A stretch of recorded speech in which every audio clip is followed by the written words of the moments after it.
Hare Krishna, welcome to this episode of Bhagavad-gītā. Today we'll be studying chapter 9, text 22, how to repose 100% faith in Krishna.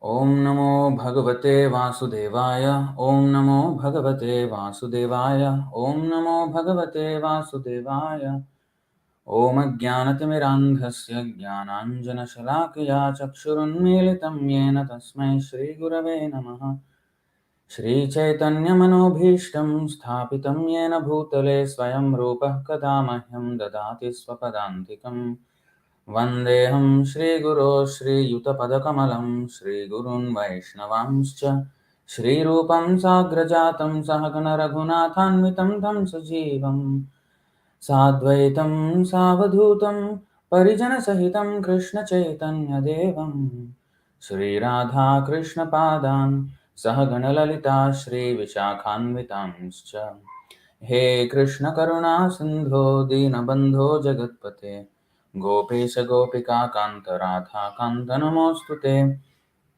Tapta Kanchana Gaurangi Radhe Vrindavaneshwari वृषभानुसुते देवी प्रणमामि हरिप्रिये वाञ्छाकल्पतरुभ्यश्च कृपासिन्धुभ्य एव च पतितानां पावनेभ्यो वैष्णवेभ्यो नमो नमः नमो विष्णुपादाय कृष्णप्रेष्ठाय भूतले श्रीमते भक्तिवेदान्तस्वामिनिति नामिने नमस्ते सारस्वती देवे गौरवाणी प्रचारिणे निर्विशेषशून्यवादी पाश्चात्यदेशतारिणे जय श्री कृष्ण चैतन्य प्रभु नित्यानंद श्री अद्वैत गदाधर श्रीवासादि गौर भक्त वृंदा हरे Krishna Krishna Krishna Hare Hare Hare Ram Ram Ram Hare Hare.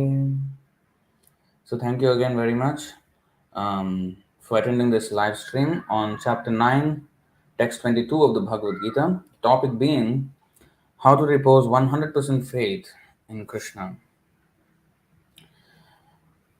ananyāś cintayanto mam ye janāḥ paryupāsate teṣāṁ nityābhiyuktānāṁ yoga-kṣemaṁ vahāmy aham. Ananyāḥ, having no other object.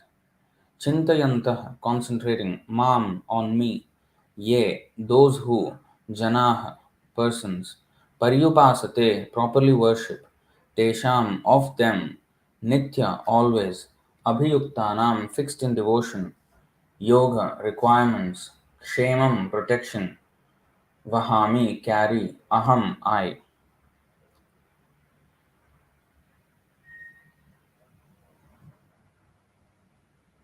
Okay, this is next one. Okay, so translation and purport by His Divine Grace A.C. Bhaktivedanta Swami Srila Prabhupada Ki Jai. Translation: But those who always worship me with exclusive devotion, meditating on my transcendental form, to them I carry what they lack and I preserve what they have. Purport: One who is unable to live for a moment without Krishna consciousness cannot but think of Krishna 24 hours a day, being engaged in devotional service by hearing, chanting, remembering, offering prayers, worshipping, serving the lotus feet of the Lord, rendering other services, cultivating friendship, and surrendering fully to the Lord. Such activities are all auspicious and full of spiritual potencies which make the devotee perfect in self-realization, so that his only desire is to achieve the association of the Supreme Personality of Godhead. Such a devotee undoubtedly approaches the Lord without difficulty. This is called yoga.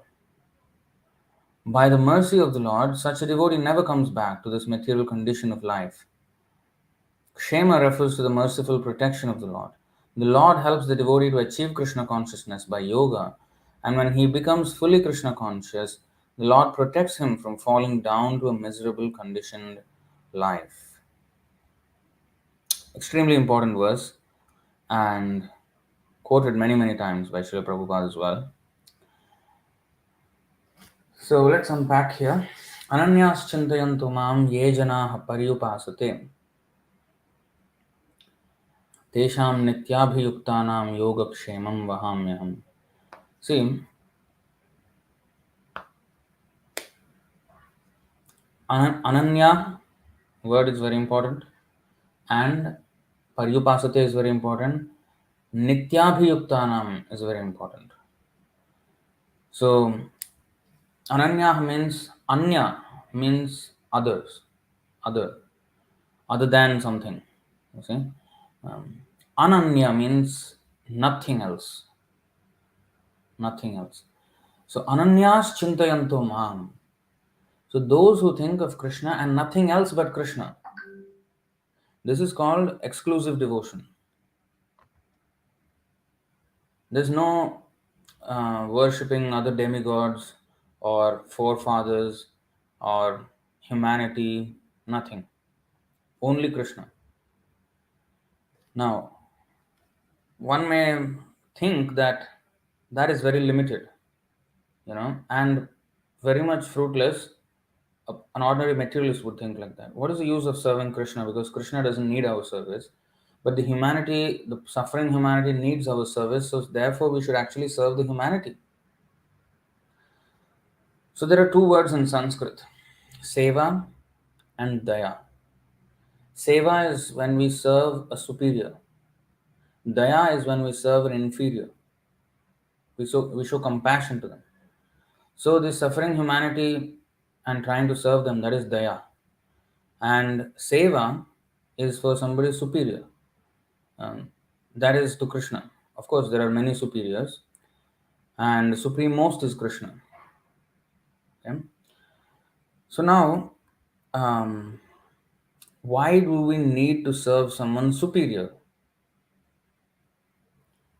If he is superior, why does he need a service from an inferior?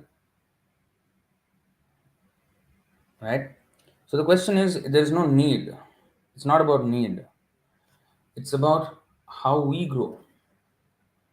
We can only grow by serving superior. And just not any superior. We should first of all know who is superior. Not just somebody who is superior in age.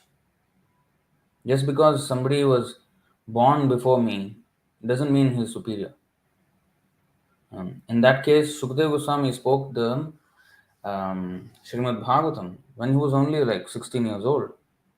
And rishis and munis came from different parts of the universe, far, far older to him. Even Narad Muni was sitting there, who was the spiritual master of his father, Vyasadeva. So, Vriddha is the word for old in Sanskrit and also many Indian languages because they're derivatives of Sanskrit. Vriddha means old, and Vriddha is not only by age. I think there is a nice explanation.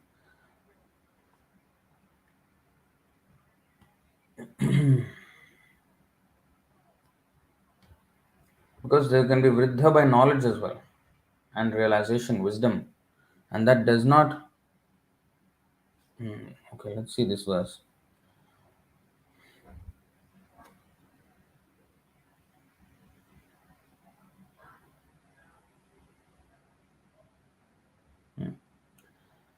Suta Uvacha. Aho vayam janma bhritodhyaha asma vriddhanuvrityapi viloma jataha daushkulyamadhim vidhunoti shighram mahattamanam abhidhana yoga. Sri Suta Goswami said, O God, although we are born in a mixed caste, we are still promoted in birthright simply by serving and following the great who are advanced in knowledge. Even by conversing with such great souls, one can, without delay, cleanse oneself of all disqualifications resulting from lower births. Nowadays it is very popular, these podcasts, everywhere podcasts, and people are, listening to long form conversations. Sometimes mostly the most popular formats are those where a host, he brings on guests who are distinguished in their own fields, and then he speaks with them and then gets some so-called knowledge, and that long form conversation is interesting for people to listen to.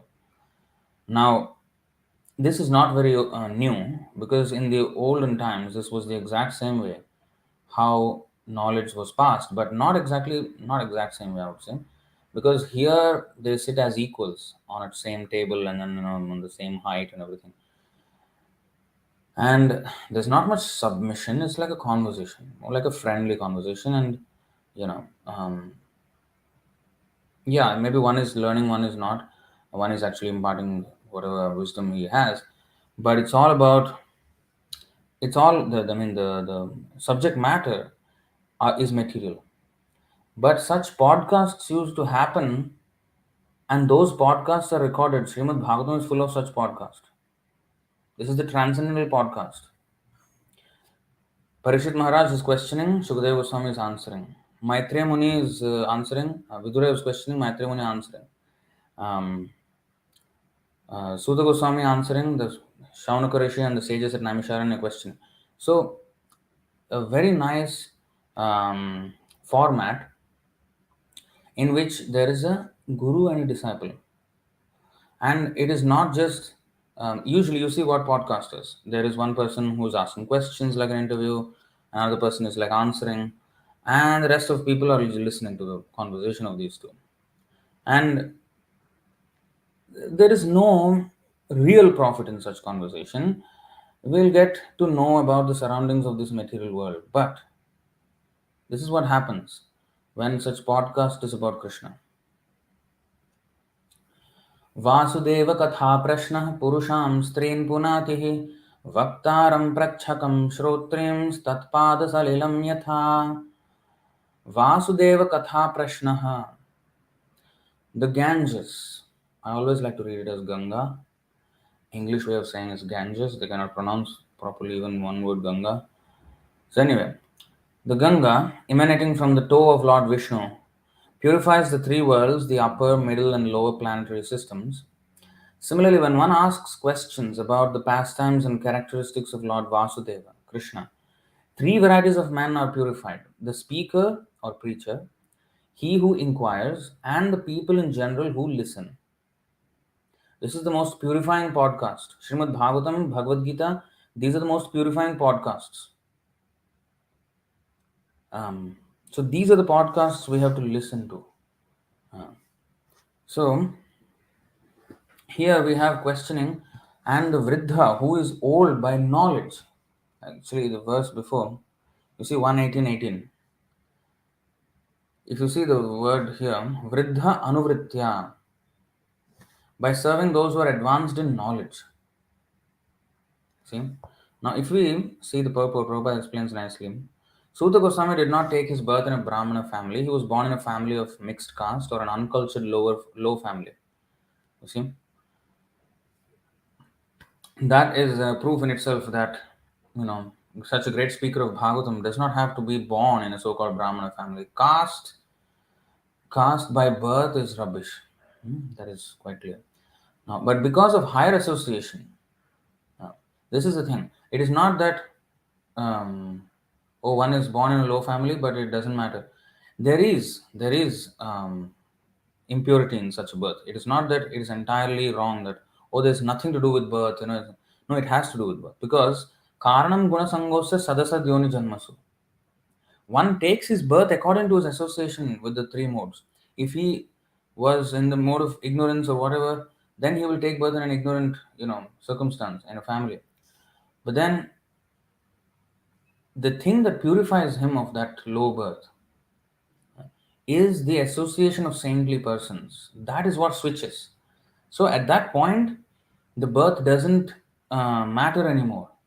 If somehow or other he is purified, the birth doesn't matter anymore. But if of course he continues in his, materialistic way in the mode of ignorance or whatever, then So just like Narad Muni, when in this previous life he was, a 5-year-old boy, the son of a maid servant, and it is not known who the father of Narad Muni, in this life Narad Muni, the previous life, the boy's father is not known. That means you can see what kind of a mother he had. Not of a very high cultured, not a very high cultured mother. But somehow or other, when the sages, the great Bhaktivedantas, they're called, great pure devotees, they, Chaturmasya, the 4 months of the rainy season, they stay put in one place instead of traveling. The rest of the year they travel place to place. And during the rainy season, they set up cottage and hermitage like that, and they stay in one place and execute severe austerities and tapasya and do more tapasya and vrata and everything, more study and such, more discussions on philosophy. In this way, they spend their time reducing the bodily necessities and discussing more spiritual life together. So, when such Bhaktivedantas were there, she happened to be in proximity, and then she, out of respect, served them.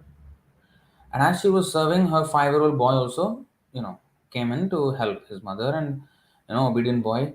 So he was, serving them also.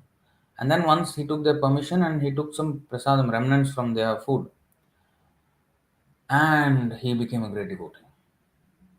And next life he became Narad Muni. In one life, he attained such perfection that now almost all the great devotees mentioned in the Bhagavatam are disciples of Narad Muni. That level of advancement one he got by just associating with pure devotees. So this is the power of the pure devotees association. That's why it is said, Yenye cha papa yadapashraya shraya shuddhyanti tasmai prabhavishnave namaha. 2:4:18. किरातहूणान्ध्रपुलिन्दपुल्कषा आभीरशुम्भायवनाः खसादयः येऽन्ये च पापा यदपाश्रयाश्रयाः शुध्यन्ति तस्मै प्रभविष्णवे नमः. Kiratahuna, Andhra, Pulinda, Pulkasha, Abhira, Shumbha, Yavana, members of the Khasa races, and even others addicted to sinful acts can be purified by taking shelter of the devotees of the Lord due to His being the supreme power. I beg to offer my respectful obeisances unto Him. So this is the power of a pure devotee. Even the most sinful, races. You see, Kirata, Hona, Andhra, Pulinda, they are actually a tribe. These are all tribes. These are all different, like species of human beings, tribes of human beings. You see, Kirata. You can see the purport. Kirata. What is Kirata? And what is Huna? What is Andhra? You see, the area of East Germany and part of Russia is known as the province of the Hunas. Actually, today, the Hungary is actually, the Hunas were here. The word Hungary, the Hun, comes from the word Huna. So they were actually part of these Vikings and all these people. They're also part of the Kshatriya tribes, who fled the country of Bharatvarsh during the what is that, massacres led by Parashuram. So anyway, so these are all there. Andhra. I mean, I'm coming from Andhra. I'm one of the most fallen people mentioned here in the Bhagavatam.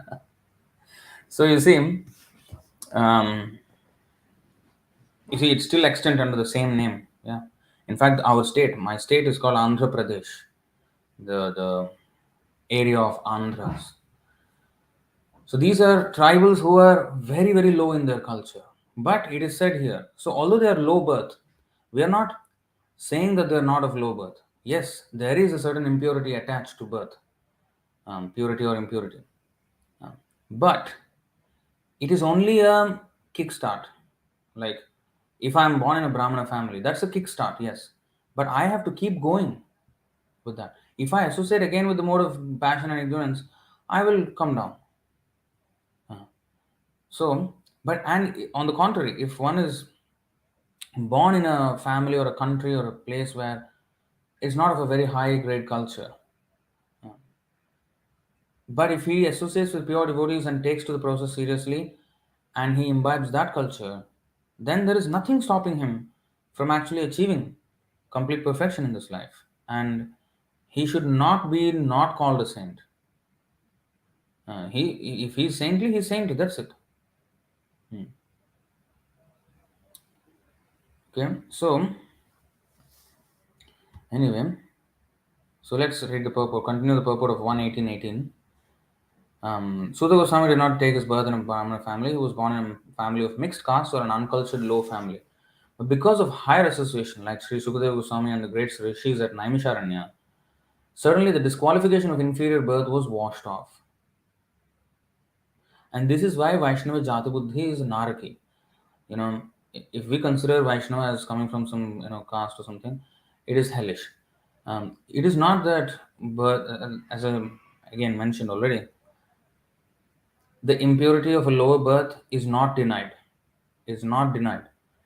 But if he associates with a pure devotee, it is automatically purified. And at that time, we cannot still identify with his earlier birth. So, if that is the case, if we still identify that person with his earlier state of existence, which is his low birth or low culture or whatever, like the Goswamis, Rupa and Sanatan Goswamis, they said, Neech Jati, Neech Sangi, Patita Adham, Purushera Kitohaim, what is that? No, I think mixing up two verses. Muise Lagishta, Jagai Madhai, Hoy Muise Papishta.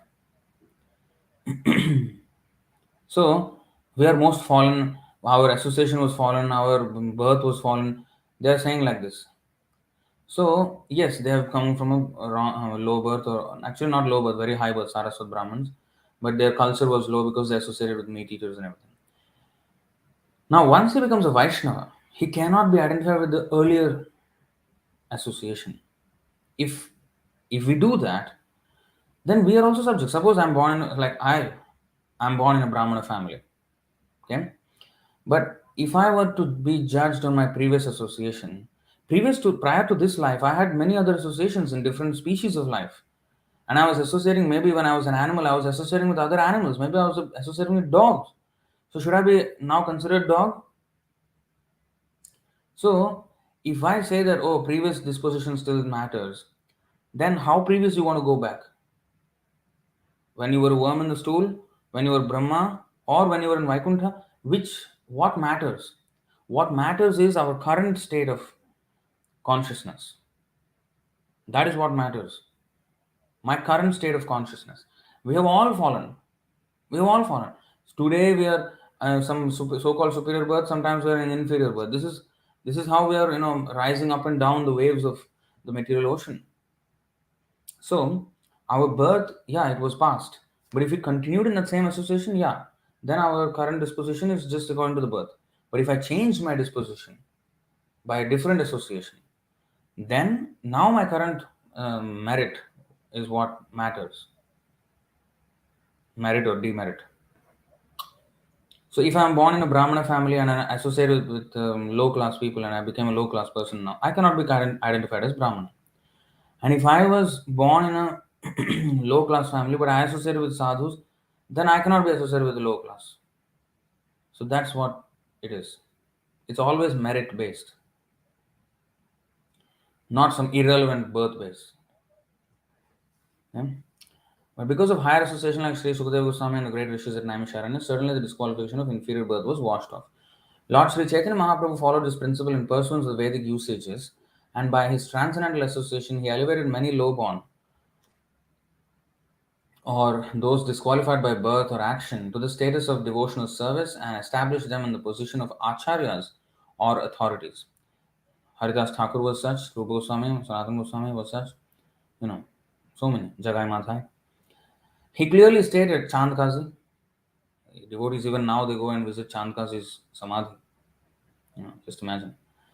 So establish them in the position of acharyas or authorities. He clearly stated that any man, whatever he may be, whether a Brahmana, Shudra, or Shudra by birth, or a householder, a mendicant in the order of society, if he is conversant with the science of Kṛṣṇa, he can be accepted as an acharya or guru, a spiritual master. Kiba Vipra, Kiba ananyāsi Shudra ke nirnay, Jai Kṛṣṇa Tattvavita, Shai Guru hoy. So this is the exact words of Chaitanya Mahaprabhu. Suta Goswami learned the science of Kṛṣṇa from great rishis and authorities like Shukadeva and Vyasadeva, and he was so qualified that even the sages of Naimisharanya eagerly wanted to hear from him the science of Kṛṣṇa in the form of Srimad Bhagavatam. So he had the double association of great souls by hearing and preaching. So this is the other thing, the important sentence here. He had the double association of great souls by hearing and preaching. So by preaching, it is not only that we are giving association, we are also taking the association of the people who hear, in the sense that especially those who appreciate such message. So that's why it becomes more relishable when it is discussed among devotees. Of course, we have to preach among non-devotees also, the innocent class of people. We share with them the knowledge. But when we discuss among devotees, um, so even by association with the listeners, it is very purifying. For example, many times you all help me in the comment section with verses, quoting the verses, and or sometimes even appreciating something. Um, it just reminds me of the qualities of devotees. And you also help me. I also learn a lot in this live stream. I mean, in these live streams, right? So, and just this example. So, transcendental science or the science of Krishna in the form of Srimad Bhagavatam. So he had the double association of great souls of preaching and healing. Transcendental science or the science of Krishna had to be learned from the authorities. And when one preaches the science, he becomes still more qualified. So Suta Goswami had both the advantages, and thus undoubtedly he was completely freed from all disqualifications of low birth and mental agonies. This verse definitely proves that Srila Shukadeva Goswami did not refuse to teach Suta Goswami about the transcendental science, nor did the sages of Naimisharanya refuse to hear lessons from him because of his inferior birth. This means that thousands of years ago there was no bar to learning or preaching the transcendental science because of inferior birth. The rigidity of the so-called caste system in Hindu society became prominent within only 100 years or so when the number of Dvijabandhus or disqualified men in the families of higher castes increased. Of course, this was also current during the time of Chaitanya Mahaprabhu and became more and more rampant after that. Lord Sri Chaitanya revived the original Vedic system and he elevated Thakur Haridas to the position of Namacharya or the authority in preaching the glories of the holy name of the Lord. Although His Holiness Srila Haridas Thakur was pleased to appear in a family of Mohammedans. Such is the power of pure devotees of the Lord. The Ganga water is accepted as pure and one can become purified after taking a bath in the waters of the Ganga. But as far as the great devotees of the Lord are concerned, they can purify a degraded soul even by being seen by the low-born. And what to speak of association? Lord Sri Chaitanya Mahaprabhu wanted to purify the whole atmosphere of the polluted world by sending qualified preachers all over the world, and it remains with the Indians to take up this task scientifically and thus do the best kind of humanitarian work. Now, this is the point I was getting to. That humanitarian work they think is better than serving God, but you cannot do humanitarian work without serving God. That is the point. If you try to do humanitarian work without serving God, that is a defect. You will not be helping yourself nor the people who you are trying to help. It will all be a failure and cheating. Because the best humanitarian work is to revive the original Krishna consciousness of the suffering living entity, knowing well that the only cause of his suffering is because of his forgetfulness of Krishna, nothing else. Mamaivamsu jivaloke jivabhuta sanatanaha. Eternally, every jiva is my part and parcel. Mana shashthanindriyani prakriti sthani karshati. But they have forgotten that and they have now in the prakriti sthani. They are in this material world and they are suffering with their five senses and the mind. So this is the meaning of the verse, chapter 15, text 7 of Bhagavad-gītā.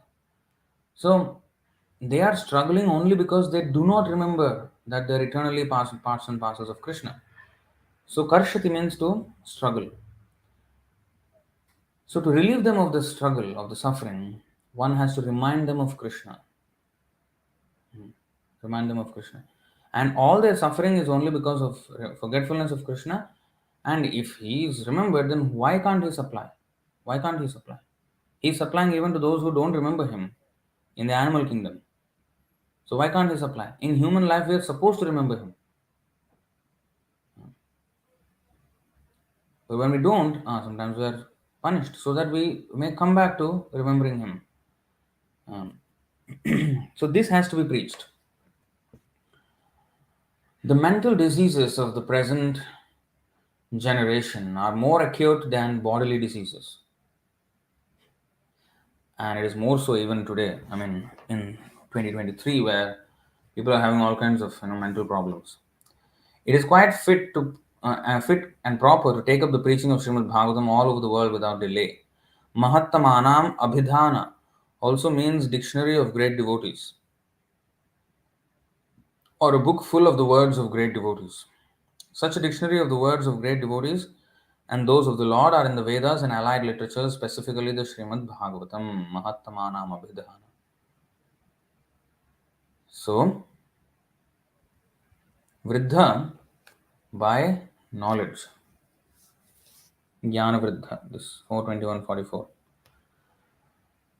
Gunayanam Sheeladhanam Kritagnyam Vriddhashrayam Samvrinate Nu Sampadaha Prasidatam Brahmakulam Gavamcha Janardana Sanucharascha Mahyam. Whoever acquires the Brahmanical qualifications, whose only wealth is good behavior, who is grateful and who takes shelter of experienced persons, gets all the opulence of the world.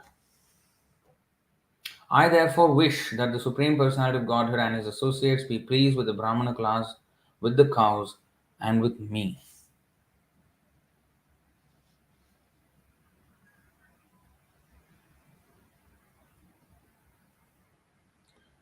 So, whoever acquires, so this is interesting. One who takes shelter of the learned, Vriddha Ashrayam. So, again, Vriddha, although it is by age, why Vriddha is age? Because by age you are at least supposed to have some wisdom and you become more learned. Because if one follows the Vedic system, one becomes learned more and more by aging. Because brahmachari, grihastha, vanaprastha, sannyas, that is the natural progression of life. So one is supposed to become more and more, um, I mean, supposed to have more and more wisdom. Today, people are aging. They have some realizations of life, but from a very distorted point of view. They have not taken to any varnashram system. They have not worked on progression in spiritual life. So even though he is like 80, 90 years old, he doesn't have any wisdom, any tangible wisdom. Spiritual, I'm saying. He doesn't have idea of God. People are still atheists at 80, 90. Yeah, they become a little bit God conscious, but sometimes. But what is he doing at still 80, 90? Still no, not much advancement in spiritual. That's why in the Bhagavatam it is said, Manda Sumanda Matayo, Manda Bhagya Upadrata. Very, very slow in this Kali Yuga. People are absolutely slow in their heads. They can't take to spiritual life very quickly. Very dull headed. So here, Srila Prabhupada explains the word Vriddhashrayam is very significant in this verse. Vriddha refers to one who is advanced in knowledge. There are two kinds of old men, he who is advanced in years and he who is experienced in knowledge. One who is advanced in knowledge is actually Vriddha, Jnana Vriddha. One does not become Vriddha simply by advancing in age. Vriddhashrayam, person who takes shelter of a superior person who is advanced in knowledge, can acquire all the good qualities of a Brahmana and be trained in good behavior. When one actually attains good qualities, becomes grateful for the mercy of the Supreme Personality of Godhead, and takes shelter of a bona fide spiritual master, he is endowed with all opulence. Such a person is a Brahmana or Vaishnava.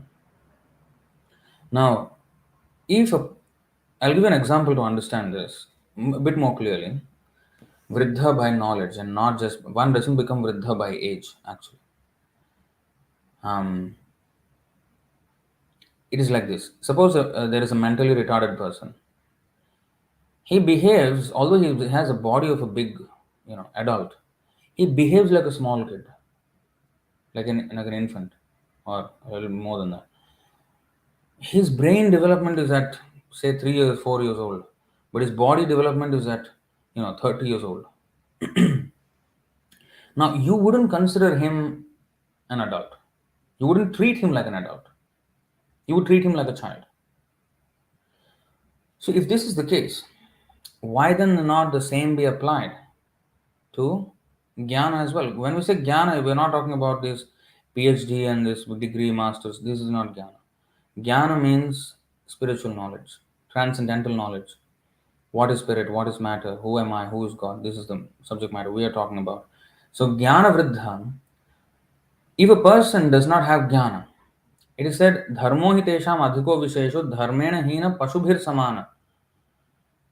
he is not, he's so retarded that he's treated like he's as good as animals, the one who doesn't have dharma.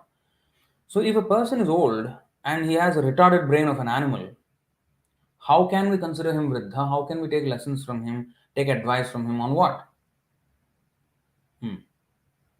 So this is a very simple example to understand. So vriddha is only by knowledge, and usually old men are called vriddha because they are expected to have attained more knowledge, more maturity, and according to Varnashram system, they actually progress in their knowledge and detachment and everything.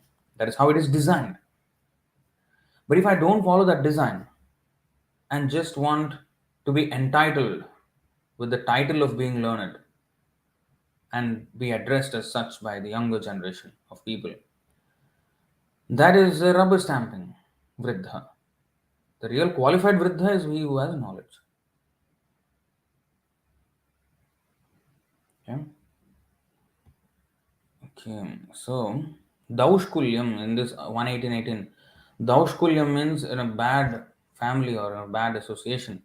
Kula means either family or also association. Both can be called Kula in Sanskrit. So, but vidhunoti shighram mahattamanam abhidhana yoga, while listening to the conversation, mahattamanam conversation. You see, this is the podcast of the greatest podcasts of the universe. Conversations of the greatest souls, of the great souls, Mahatmanam. So such Mahatmas,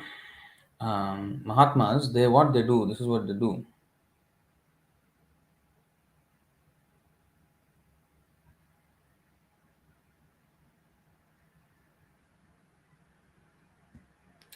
यत्रोत्तमश्लोकगुणानुवादः प्रस्तूयते ग्राम्यकथाविघातः निषेव्यमाणोऽनुदिनं मुमुक्षोर्मतिं सतीं यच्छति वासुदेवे. Who are the pure devotees mentioned here? In an assembly of pure devotees, there is no question of discussing material subjects like politics and sociology. In an assembly of pure devotees, there is discussion only of the qualities, forms, pastimes of the Supreme Personality of Godhead. He is praised and worshipped with full attention. In the association of pure devotees, by constantly hearing such topics respectfully, even a person who wants to merge into the existence of the Absolute Truth abandons this idea and gradually becomes attached to the service of Vasudeva. So these are the conversations of pure devotees. Now, what is the difference between a conversation and a podcast? Actually, the word pod came from, you know, the iPod of Apple, and there they used to hear audio and then podcast. But it's just like a broadcast of audio. It used to be audio. Now there is video podcasts. So what is a? It's a conversation that is broadcasted. That is a podcast. Now, ordinary conversations are conversations. Now, this is a podcast in the sense um, they are conversation. Like Bhagavad-gītā is a conversation.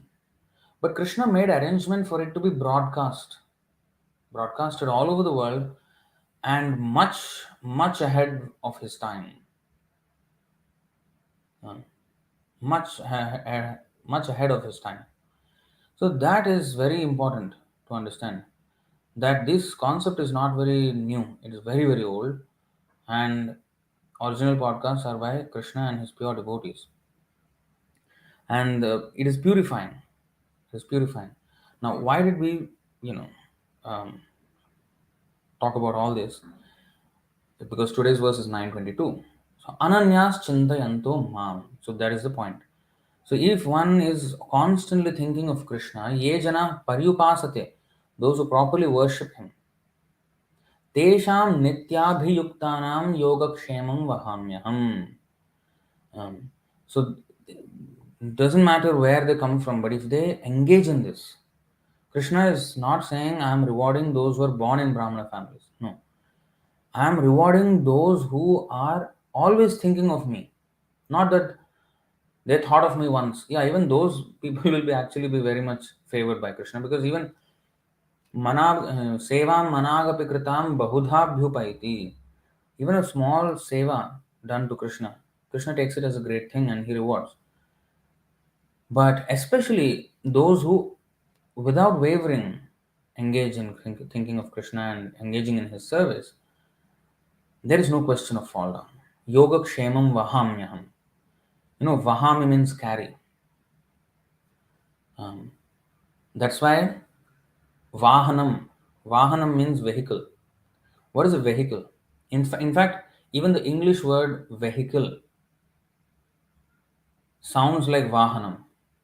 I mean, vaha, vehi, you know. So, vahāmy, vehicle, vahanam. Vahanam in Sanskrit means vehicle. And great demigods, they have different vehicles, and the vehicles are animals, living. Like Vishnu's vehicle is Garuda, Shiva's vehicle is a bull, Nandi, and we have Peacock as the vehicle for Kartikeya, Mouse as the vehicle for Ganesh, Tiger as the vehicle for Durga. So in this way, sometimes lion as well. So in this way, there are many vehicles like that. But Krishna, so vehicle is that Vahanam is called like that. So Vahāmy means I carry. So how does those vehicles carry? Now you see the Garuda, he carries the Lord Vishnu on his back. All the the vehicles of different demigods, and even for humans ride horses, sometimes donkeys, sometimes what is that bullock carts like bulls. So there we also have an elephant sometimes. So these are all vehicles for, and how do they carry? They carry on their back the weight. That is vahāmy. Vahāmy. So carry on the back. So Krishna, like when you carry one big sack on your back,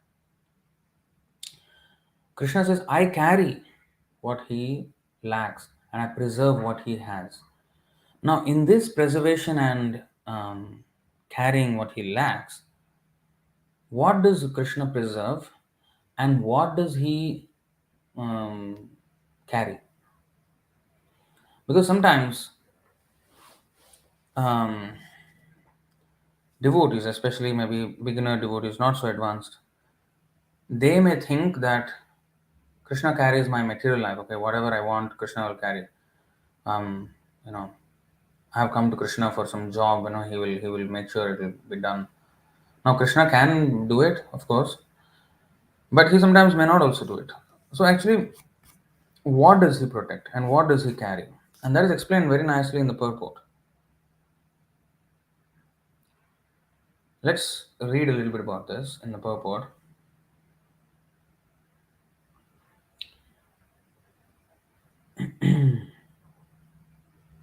One who is unable to live for a moment without Krishna consciousness cannot but think of Krishna 24 hours a day, being engaged in the 9 processes of devotional service: hearing, chanting, remembering, offering prayers, worshipping, etc. etc. Such activities are all auspicious and full of spiritual potencies which make the devotee perfect in self realization. So, only when one is engaged in these 9 processes of devotional service can he be called ananyāś cintayanto mam. Krishna arthe akhila cheshtaah. All the activities of one's life should be for Krishna arthe. Narayanayeti samarpayetat. Yat karoshi yad ashnasi yad johosh dadasi yat tapasyasi kaunteya kurushvatad madharpanam. So this is the thing. Every activity, everything should be done for Krishna. And how to do everything for Krishna? What do? We do anything and everything with our senses. There are 5 knowledge acquiring senses and 5 working senses. The 5 senses in science, as we know, that is only knowledge acquiring senses or jnanendriya. And the one which we work with are called karmendriya, working senses. So the jnanendriya are input senses, karmendriya are output senses. So eyes, ears, nose, tongue, and skin, these are input senses, from which we can gain something. We receive something, basically, receiving senses. The outputting senses are hands, legs, speech, genitals, anus. Now, these are the interactions with the outside world. Interface. These are the things with which we interact with the outside world. See?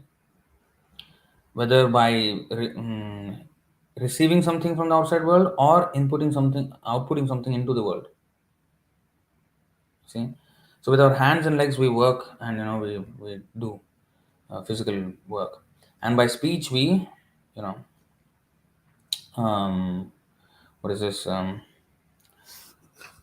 Spread our thoughts, basically.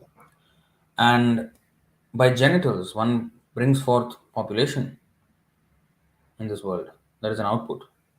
An anus is basically stool, which is kind of an output. It's an interaction with this outside world. Not that important, but it at best may act like manure.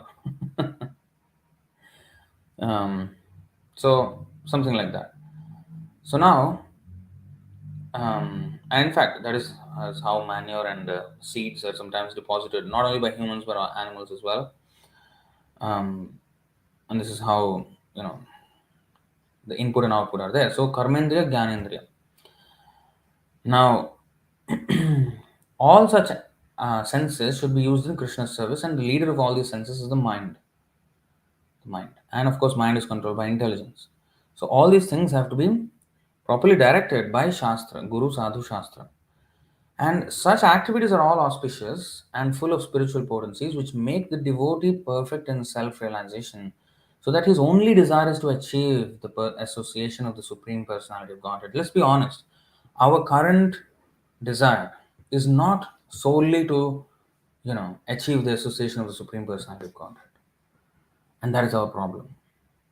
We have multi faceted desires. Yes, I want to achieve the association of God, but I also want to achieve this before that. In this life, while I'm here, I want to achieve this and that, this and that.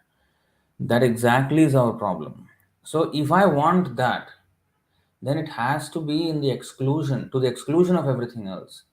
Ananyāś cintayanto mam, not anyāś cintayanto mam. Not me and also other things and this and that, this and that. No khichdi.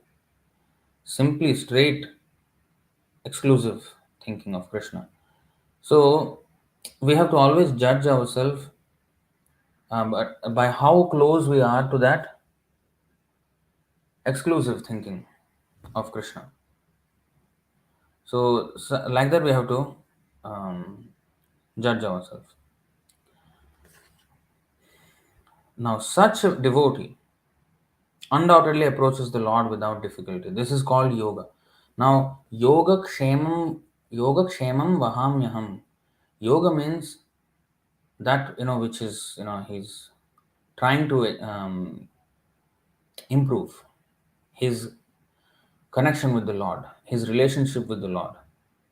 That yoga he will protect, he will carry. So it is not that Krishna will protect all my wealth. No thief can ever steal my things because Krishna will protect my things. Because he said, vahāmy, Krishna will carry my things. No thief can carry my things, steal my things. No, that is not what he is saying.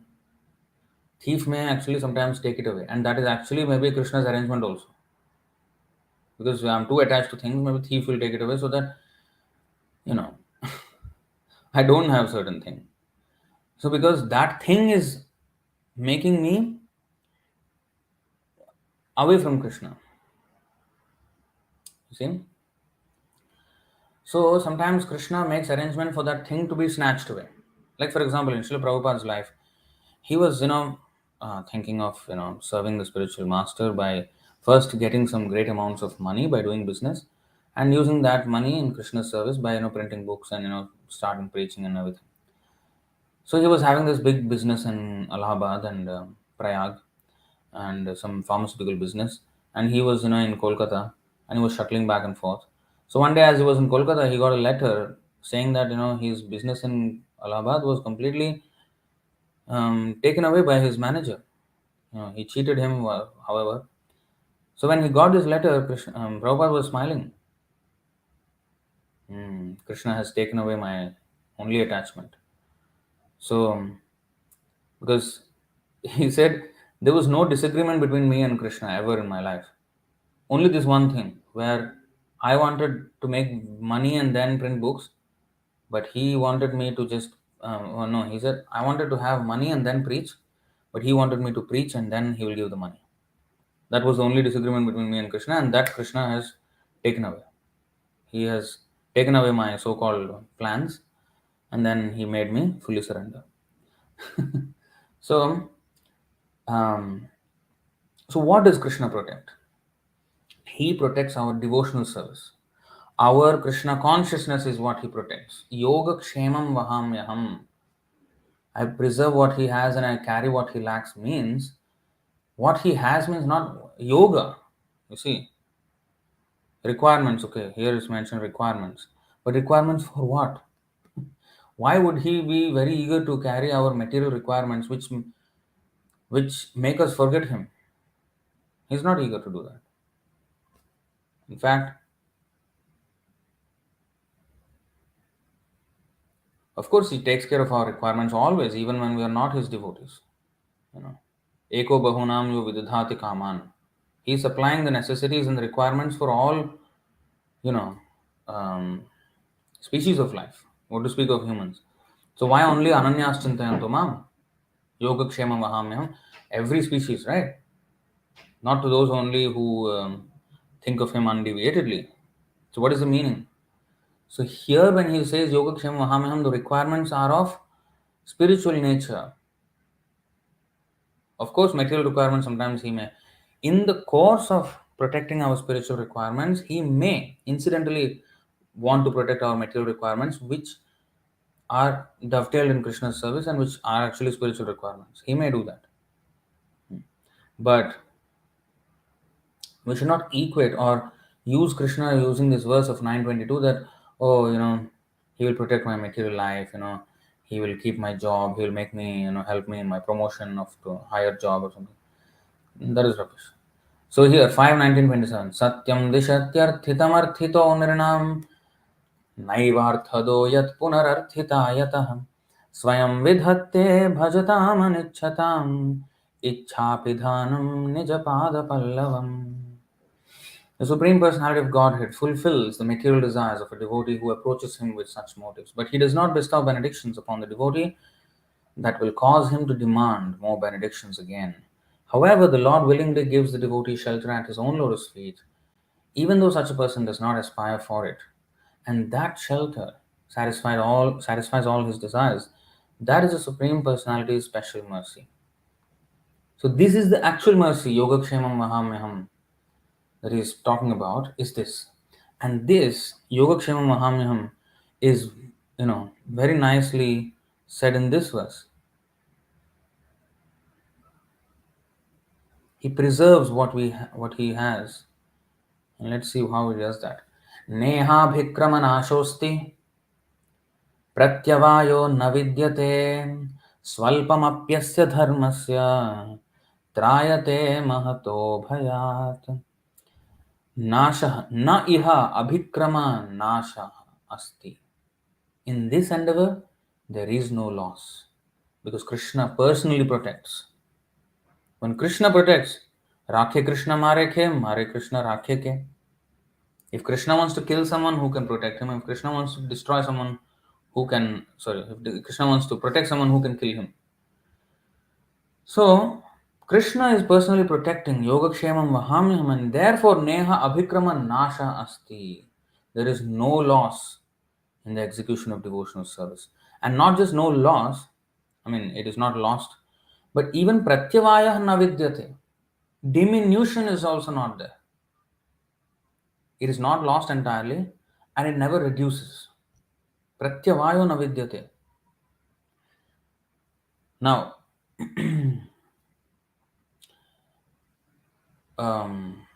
then what happens to a person who doesn't satisfy the spiritual master, who falls down, did his devotional service not go down? There was a pratyavaya. Well, yes, temporarily, yes. But whatever he has done, he will be rewarded again. He will be like next life or whenever he deserves. Then he is again brought back to his original memory, and he continues from there on. Yes, there will be a halt in his spiritual progress if he commits offenses, but after he is taught, after he's taught sufficient lessons, then he will revive again his previous devotional disposition, and he will continue from there. So nehabhikramanasosti pratyavayo na vidyate su alpam. Alpam means little. Su alpam means very little. Swalpam api asya dharmasya trayate mahato bhayat. Releases him from a great danger, from very great danger. And the greatest danger is to go down to an animal species. So that is why this Neha Vikramanashasta verse is there, and also this other famous verse from Srimad Bhagavatam, which is 1.5.17.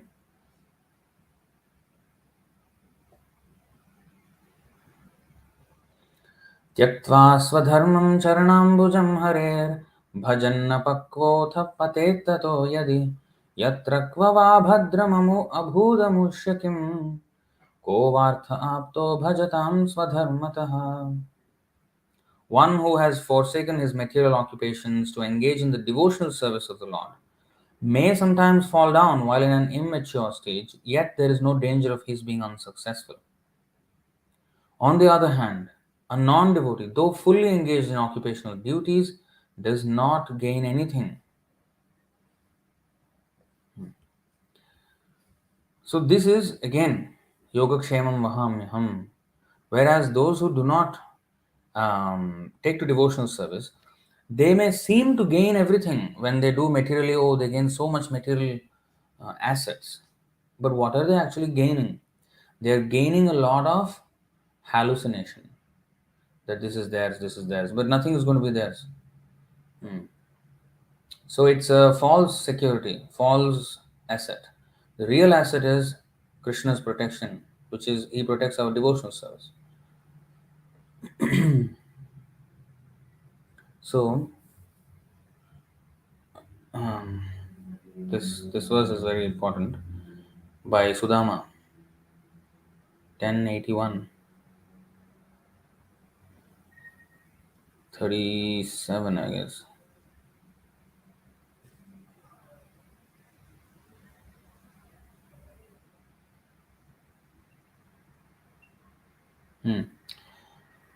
भक्ताय Chitra भगवान् हि सम्पदो राज्यं विभूति न समर्थयत्यजः अदीर्घबोधाय विचक्षणः स्वयं पश्यन्निपातं धनिनां मदोद्भवम्. पश्यन्निपातं धनिनां मदोद्भवम्. See, राज्यं विभूतिः न समर्थयत्यजः अदीर्घबोधाय विचक्षणः स्वयं. To a devotee who lacks spiritual insight, the Supreme Lord will not grant the wonderful opulences of this world, kingly power and material assets. Indeed, in his infinite wisdom, the unborn Lord well knows how the intoxication of pride can cause the downfall of the wealthy. So that's why he may not give. You see what happens? Not only wealth, but also there are material assets come in many forms. Let's see what they are. जन्मैश्वर्य श्रुतश्रीभिर् एधमानमदः पुमान् नैवार्हत्यभिधातुं वै त्वामकिञ्चन गोचरम्. My Lord, your Lordship can easily be approached, but only by those who are materially exhausted. One who is on the path of material progress, trying to improve himself with respectable parentage, great opulence, high education, and bodily beauty, cannot approach you with sincere feeling. So when he sometimes takes away these opulences of high education, bodily beauty, great opulence, and respectable parentage, it humbles the person. Being materially advanced, purport you see, being materially advanced means taking birth in an aristocratic family and possessing great wealth and education and attractive personal beauty. So these are materialistic opulences. So one who has these things becomes proud, and that is his stumbling block in, and they cannot have sincere feeling for the Lord. Only the humble and meek can have the sincere feeling towards the Lord. So sometimes Krishna engineers situations which make us humble and meek. We are forced to become humble, and that is good for us. That is good for us.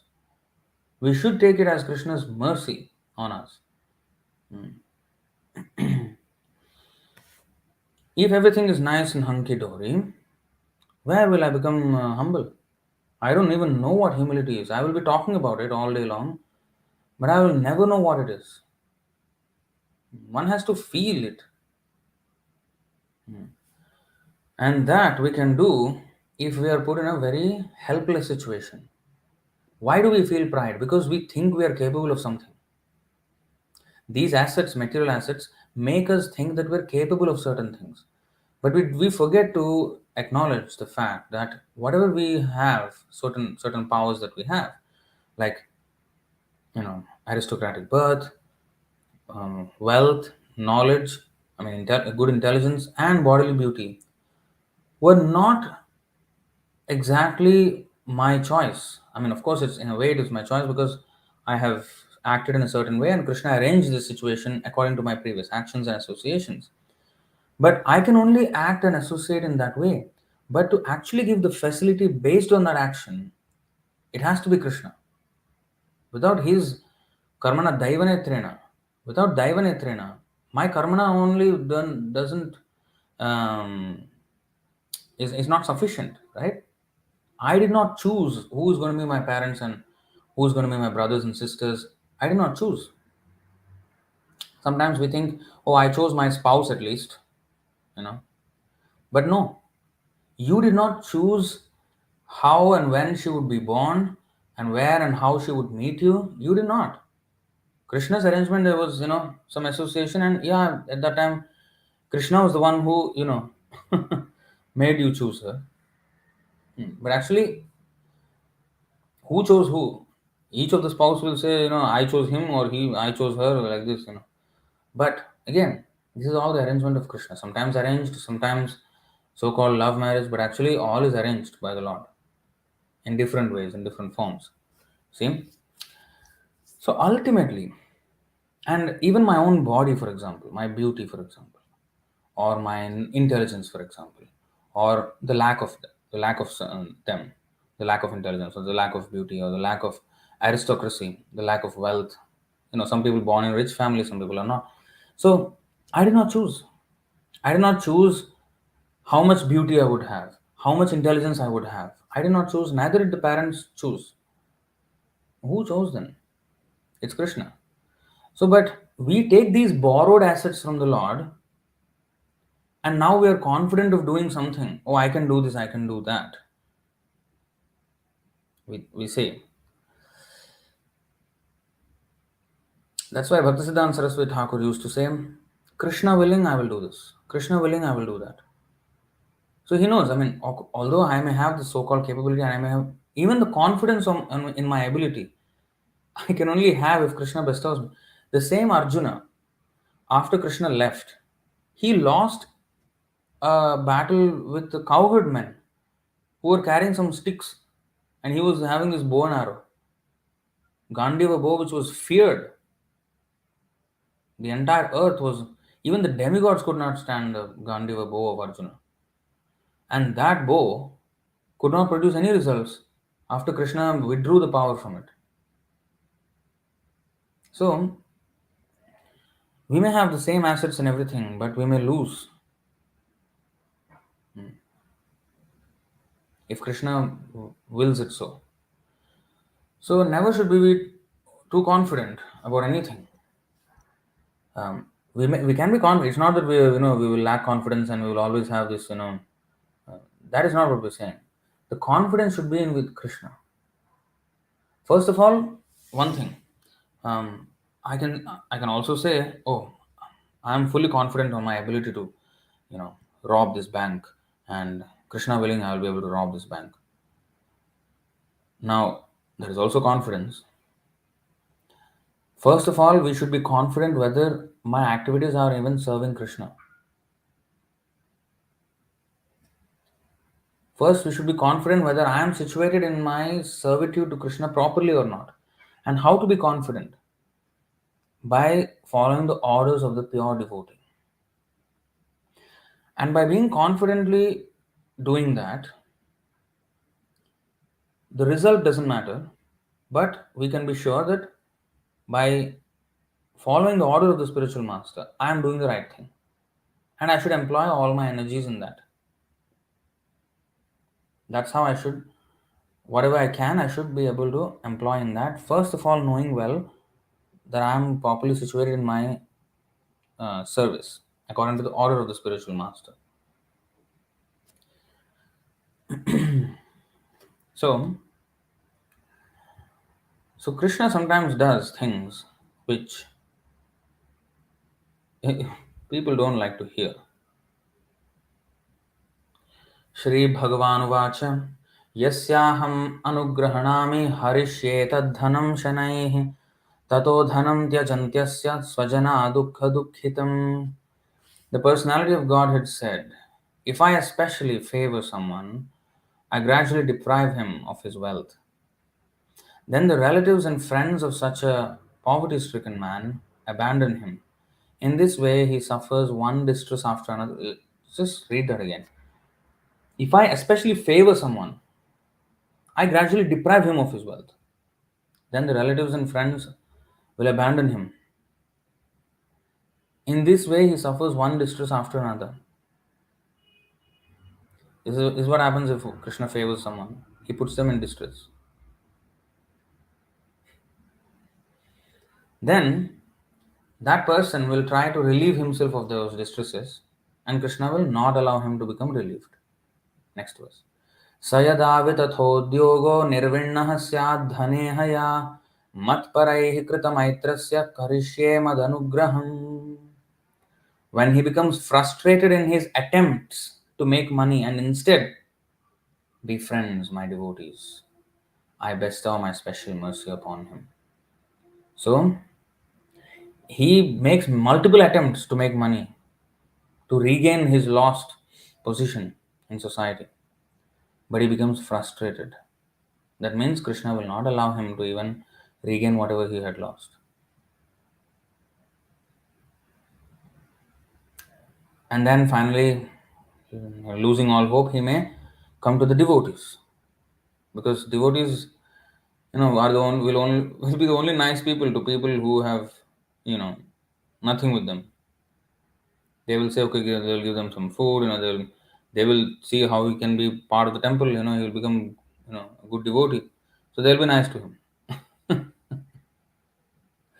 So, because they are also looking for recruitment, HR. And that HR is all these kind of people who are so-called losers in society. So, that's why this is Krishna's anugraha, madanugraham, and instead befriends my devotees. I bestow my special mercy upon him. What is a special mercy? Tad brahma paramam sukshmam chinmatram sadanantakam vigyayatmataya dhira samsarat parimuchyate. A person who has thus become sober fully realizes the Absolute as the highest truth, the most subtle and perfect manifestation of Spirit, the transcendental existence without end. In this way, realizing that the Supreme Truth is the foundation of his own existence, he is freed from the cycle of material life. So, this is what Krishna protects. Now, you see, he's saying, oh, for those who surrender unto me, and if I especially favor them, I remove everything that he had. That doesn't sound like yoga-kṣemaṁ vahāmy, but it is. It is. And so that he actually becomes a great devotee. Now, sometimes it so happens that while serving Krishna, one may lose. One may lose even his life, like Jatayu. Perfect example in Ramayana. Not only Jatayu, Abhimanyu died in the war in Mahabharata. He was fighting for Krishna's side, or his father, who was a great devotee, one of the greatest devotees. So Abhimanyu was fighting for this side. But He was killed and in a very unjust way. He was killed. He was not even killed in a fair fight. So, and when Krishna was on their side, why did Krishna not protect? I mean, Krishna was personally present, visible to them. I mean, of course, he was in another part of the battlefield, but even then, Krishna is everywhere, right? When Parikshit Maharaj was in the womb of his mother, Krishna protected him. But then why could he not protect his father, Abhimanyu? He could, but there is another plan, no? There's, we always think that Krishna's protection means according to what I think Krishna's protection should be. That may not be the case always. Because Soma, the moon god, for example, his son is actually Abhimanyu, who descended to this planet as Abhimanyu. And because the demigods have to come down for assisting in the Lord's pastimes, and the Lord ordered them to do so. So the moon god, he wanted to send his son to assist with the Lord's pastime, but he was very attached to his son. I want him back in 16 days. I can only spare him for 16 days. I cannot live more than that without him. So his 16 days is our 16 years. So at 16 years he was killed, and he went back to moon planet. So because of that this happened. So we do not know the entire picture of everything. We only see from our perspective and see that I wanted this and I did not get it. Why did Krishna do this to me? So we don't understand the full picture. So, but we should trust that the plan of Krishna is always perfect. Is always perfect. We think that our plan is perfect, even in service sometimes. But Krishna has his own plans, and our thing is not to really make plans. Of course, we should make plans in service, and we should put in all our efforts. And after that, the result is up to Krishna. Whatever he wants to do with it, whatever he wants to do with me, even it doesn't matter. But we have to follow the plan of Krishna. So if we surrender to that, then that is perfect. But now I have given you examples where, what is the other thing? 81:35. What is that? It is also an important verse. You see, this is किञ्चित् करोत्युर्वपि यत्स्वदत्तं सुहृत्कृतं फल्ग्वपि भूरिकारी मयोपणीतं पृथुकैकमुष्टिं प्रत्यग्रहीत प्रीतियुतो महात्मा. The Lord considers even his greatest benedictions to be insignificant, while he magnifies even a small service rendered to him by his well-wishing devotee. Thus, with pleasure, the Supreme Soul accepts a single palmful of that flat rice I brought him. So this is how Krishna is. And the same thing is mentioned in this verse of Chaitanya Charitamrita. Anthya 1.108. Bhrityasya pashyati gurun api naparadhan sevam managapi kritam bahudhabhyupaiti avishkaroti pishuneshvapi nabhyasuyam shīlena nirmalamatihi purushottamoyam. The Supreme Personality of Godhead, who is known as Purushottama, the greatest of all persons, has a pure mind. He is so gentle that even if his servant is implicated in a great offense, he does not take it very seriously. Indeed, if his servant renders some small service, the Lord accepts it as being very great. Even if an envious person blasphemes the Lord never manifests anger against him. Such are his great qualities.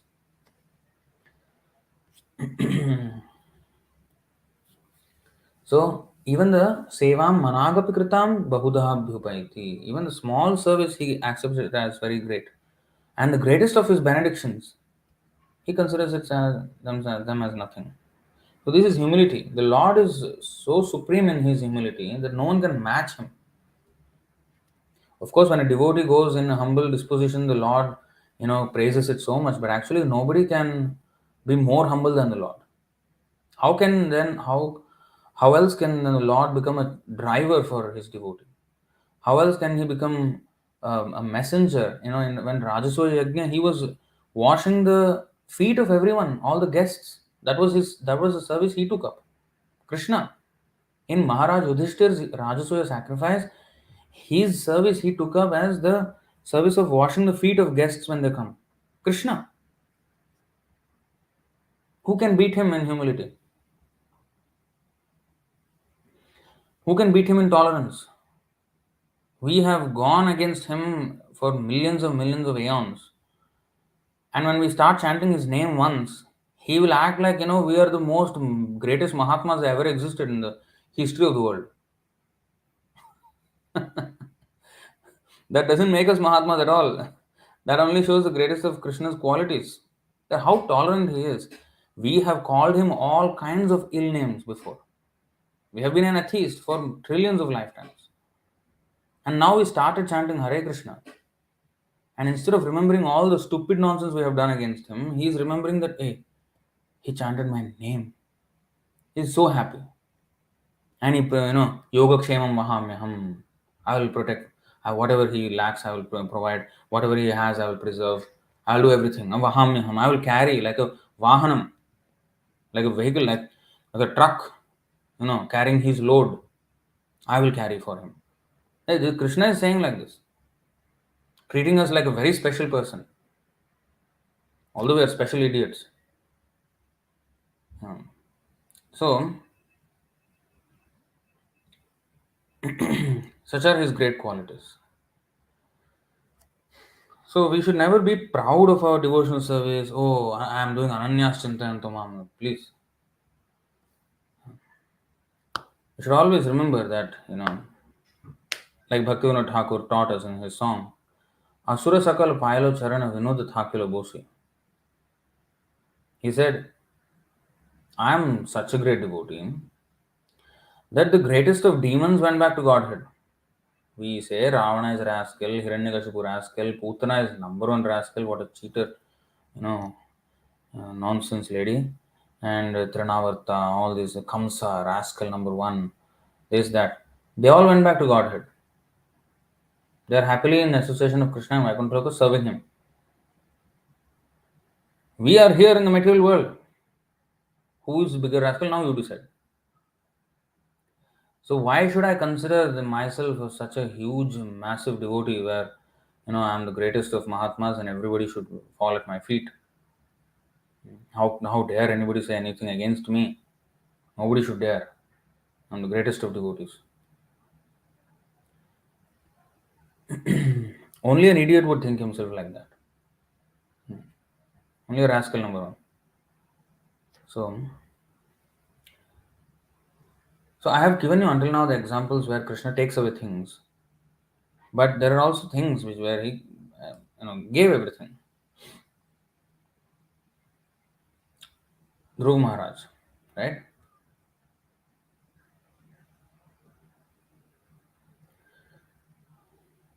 स्थानाभिलाषी तपसि स्थितोऽहम् त्वां प्राप्तवान् देवमुनीन्द्रगुह्यम् काचं विचिन्वन्नपि दिव्यरत्नम् स्वामिन् कृतार्थोऽस्मि वरं न याचे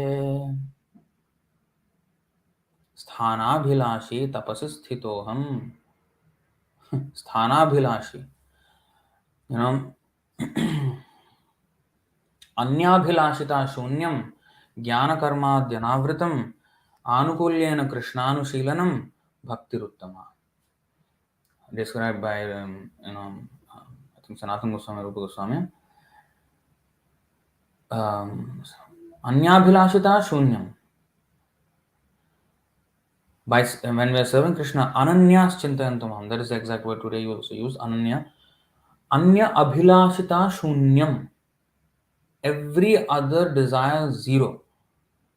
Anukulyena Krishnanushīlanam. Serving Krishna favorably as he wants us to serve him. That is all. That is the highest form of bhakti. Other bhakti are mixed bhakti.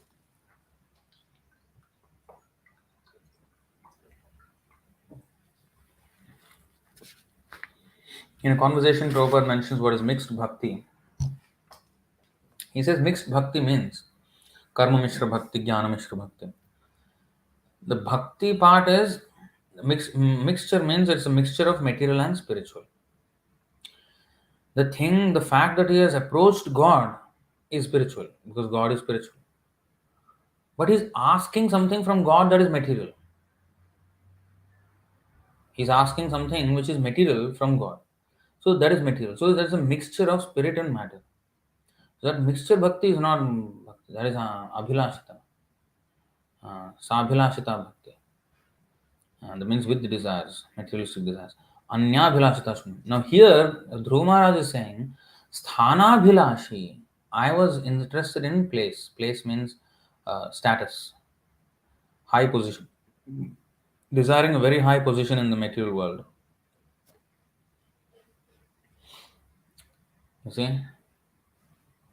Sthanabhilashi tapasi sthitoham. So let's see what is it. When he was being blessed by the Supreme Personality of Godhead, Dhruva Maharaj said, O my Lord, because I was seeking an opulent material position, I was performing severe types of penance and austerity. Now I have gotten who are very difficult for the great demigods, saintly persons, and kings to attain. I was searching after a piece of glass, but instead I have found a most valuable jewel. Therefore I am so satisfied that I do not wish to ask any benediction from you. And when he said this,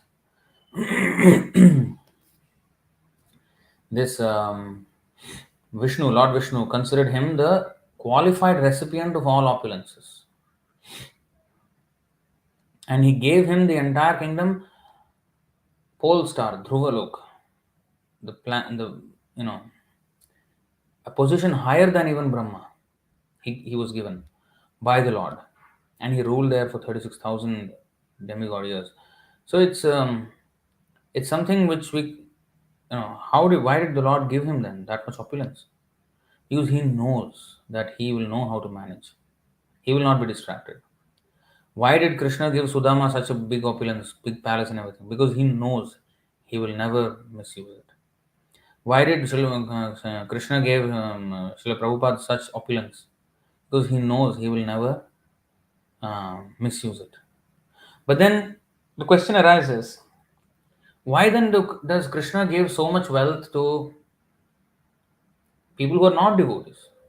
Why doesn't he take away from them and make them learn lesson? So that wealth which the materialists have is totally different from the wealth that devotees have. Although it looks like the same currency notes and the same exact thing, bank account.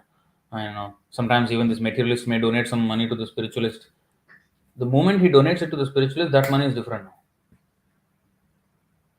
This is very subtle and very difficult to understand for ordinary people. When it was in the hand of the materialist, it was under the jurisdiction of Durga Devi. When it goes into the hands of the devotee who uses it in Krishna service, the money has been transferred from the material to the spiritual world. Now it is under the jurisdiction of Yogamaya or Lakshmi Devi. Durga Devi is the superintendent of the material world, and Lakshmi Devi is the personal consort of the Lord and the internal potency in the spiritual world. So the external potency is Durga Devi, internal potency is Lakshmi or Yogamaya or ultimately Srimati Radharani. So under their jurisdiction, when the money comes, it is spiritual. Very difficult to understand. But this is the case. Now let me show you.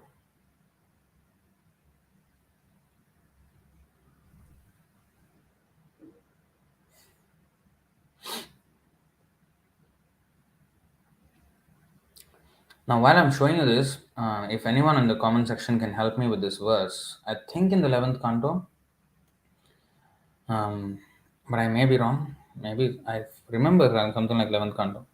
The verse says that what is difficult for the devotees to achieve when they already achieve liberation, even nothing.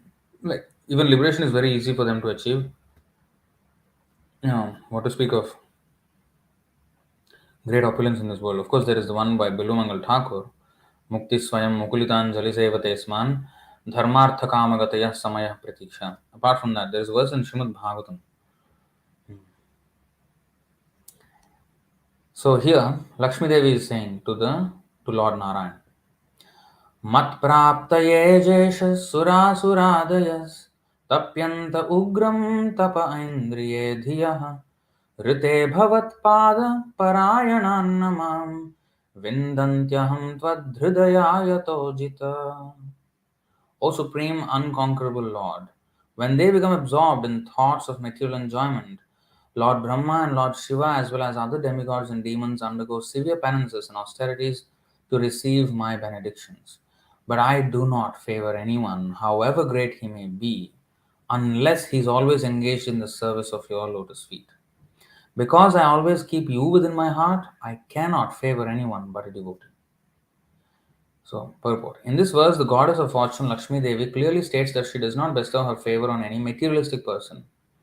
So, people worship, oh, Lakshmi Ganesh Puja. Why are you putting Lakshmi and Ganesh in the first place? Lakshmi is not married to Ganesh. A woman will not, if she comes with if she comes with another man other than the husband, it is completely unethical. And why would Lakshmi Devi do that? Come with Ganesh. They do. And once there was this puja, Lakshmi Kuvera Puja. Hey, just because Kuvera is the treasurer of the heavenly planets and Lakshmi Devi is goddess of fortune, wealth, whoever can give wealth, put them together and worship them, is it? How can you do Lakshmi Kuvera Puja? Lakshmi Narayan. So people who try to divorce Lakshmi from Narayan, those people end up as Ravan. Ravan wanted Sita to divorce Ram. And those people who use money, Lakshmi, without service of Krishna, they want to divorce. They want Lakshmi divorced from Krishna. Such people will face the anger of Lakshmi. So here you see, although sometimes a materialist becomes very opulent in the eyes of another materialist, such opulence is bestowed upon him by the goddess Durga Devi, a material expansion of the goddess of fortune, not by Lakshmi Devi herself. Those who desire material wealth worship Durga Devi with the following mantra: Dhanam Dehi, Rupam Dehi, Rupavati Bharyam Dehi. This is wrong. Rupapati Bhajam. No, this is wrong. Rupavati Bharyam. Dhanam Dehi, Rupam Dehi, Rupavati Bharyam Dehi. O worshipable Mother Durga Devi, please give me wealth, strength, fame, good wife, and so on. By pleasing Goddess Durga, one can obtain such benefits, but since they are temporary, they result only in Maya Sukha, illusory happiness. As stated by Prahlad Maharaj, Maya Sukhaya Bharam Udvahato Vimudhan, 7943 Srimad Bhagavatam. Those who work very hard for material benefits are Vimudhas, foolish rascals, because such happiness will not endure. On the other hand, devotees like Prahlad and Dhruva Maharaj achieved extraordinary material opulences, but such opulences were not Maya Sukha. When a devotee acquires unparalleled opulences, they are the direct gifts of the goddess of fortune, who resides in the heart of Narayan. The material opulences a person obtains by offering prayers to the goddess Durga are temporary. As stated in Bhagavad-gītā 7:23, Antavattu phalam teṣāṁ tadbhavatyalpamedhasam. Men of meager intelligence desire temporary happiness.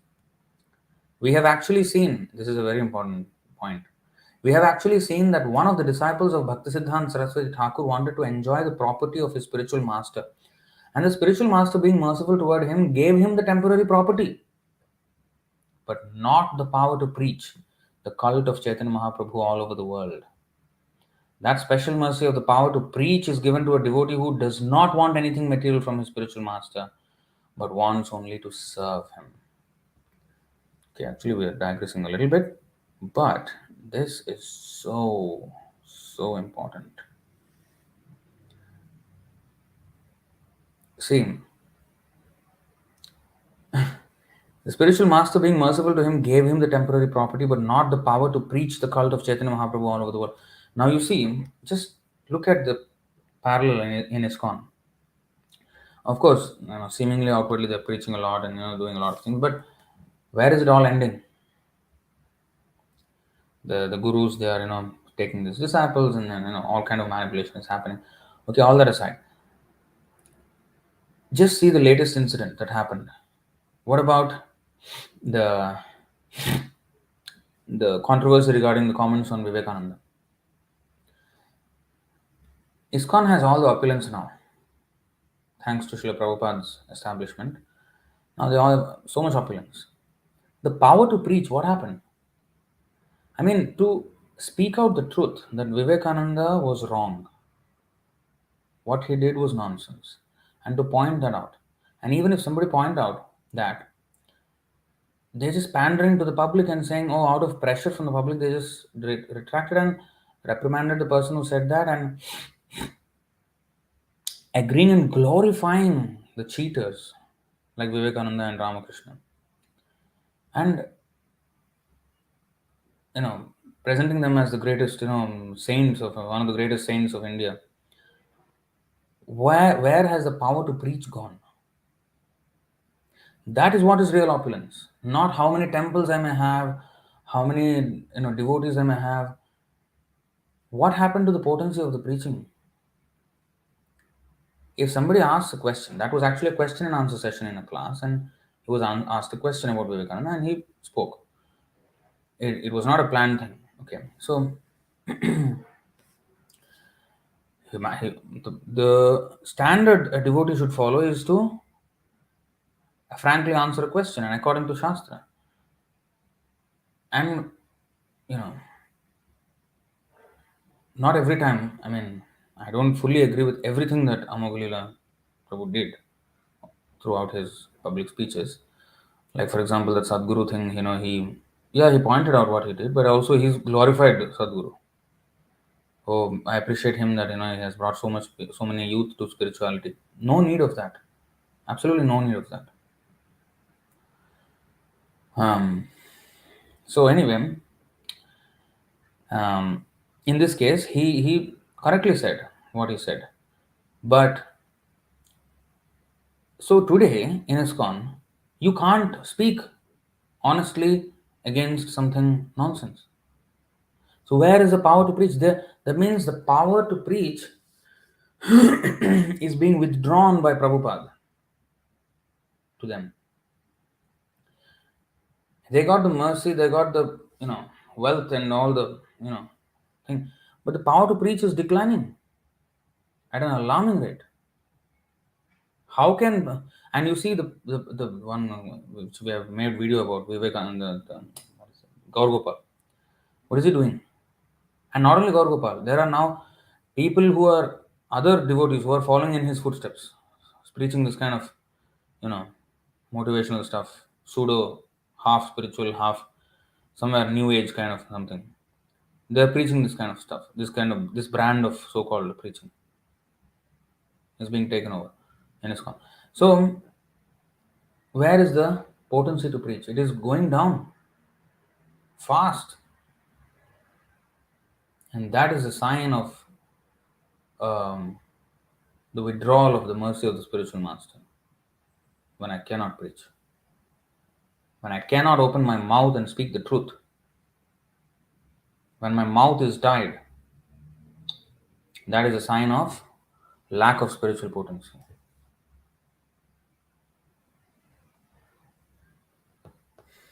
So anyway, coming back to the point of Lakshmi and Durga.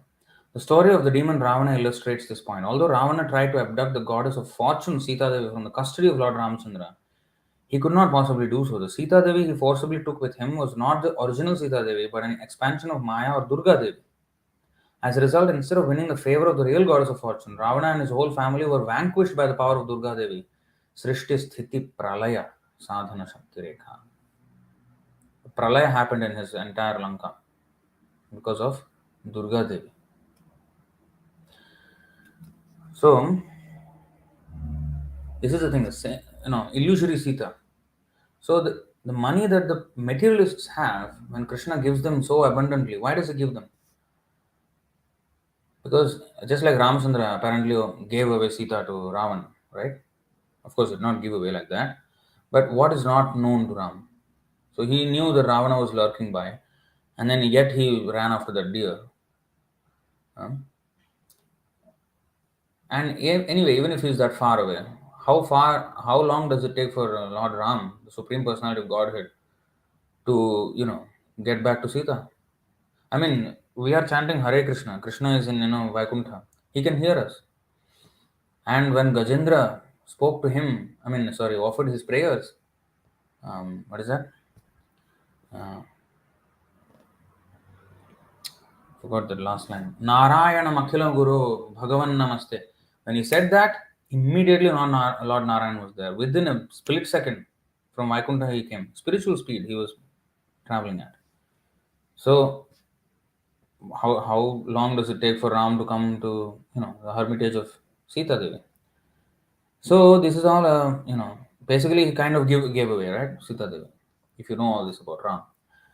So did he actually give? No. Let him be an illusion. Because he wanted that, okay, let him have it. Let him face the reactions of what he wanted. So Krishna bestows certain, because of some past piety, one person may get some wealth. But if he does all nonsense with that wealth, then what? Then he will have to suffer because of that. And that such wealth is also to intoxicate him and make him more and more disillusioned. Now, there is another verse, of course, in Bhagavatam 9, 10, 20, I think. Yeah. तेनीकपा रघुपतेरभिपत्य survey द्वन्द्वं वरूथमिभपत्तिरथाश्वयोधैः जघ्नुर्द्रुमैर्गिरिगदेषुभिरङ्गदाद्याः सीताभिमर्श हतमङ्गलरावणेशान्. Hatamangala.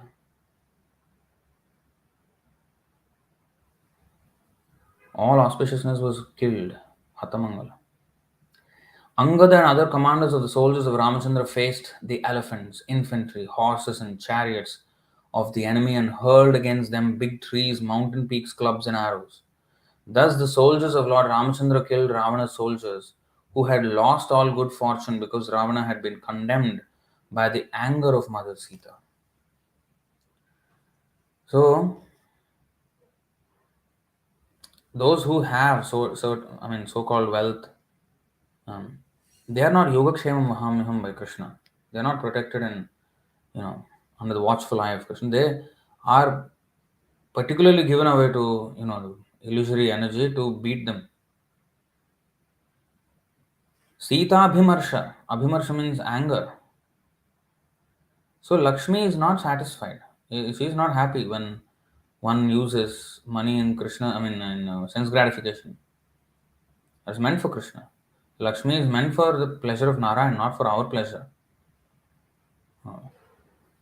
If we try to pray to Lakshmi for our pleasure, oh Lakshmi Devi, please give me some wealth. That is Ravana mentality. Why should she give me any wealth? And whatever is I'm destined to or I'm supposed to get, Krishna has arranged for me. So why I should be greedy and ask her more? But when one is favored by Krishna for his service, oh, Krishna can give unlimited opulence to that person. Like Prabhupada, you see. So much wealth he got. And he used it in Krishna's service and uncompromisingly. Now today ISKCON has wealth, but they cannot preach uncompromisingly.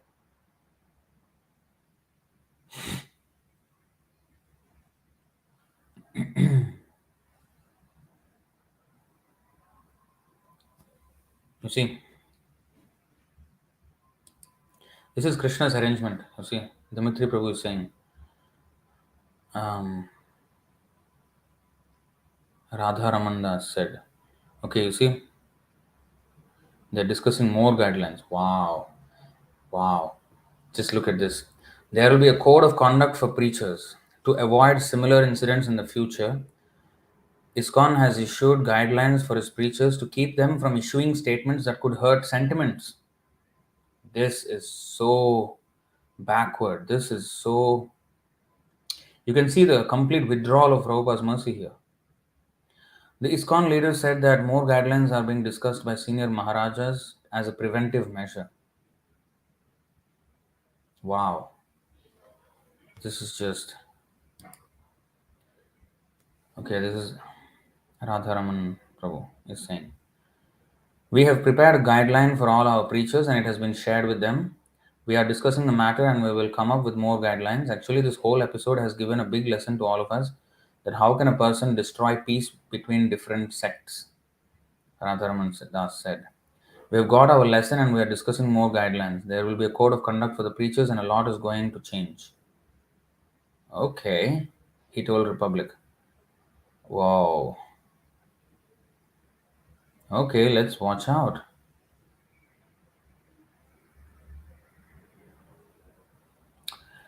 Okay, that is very bad.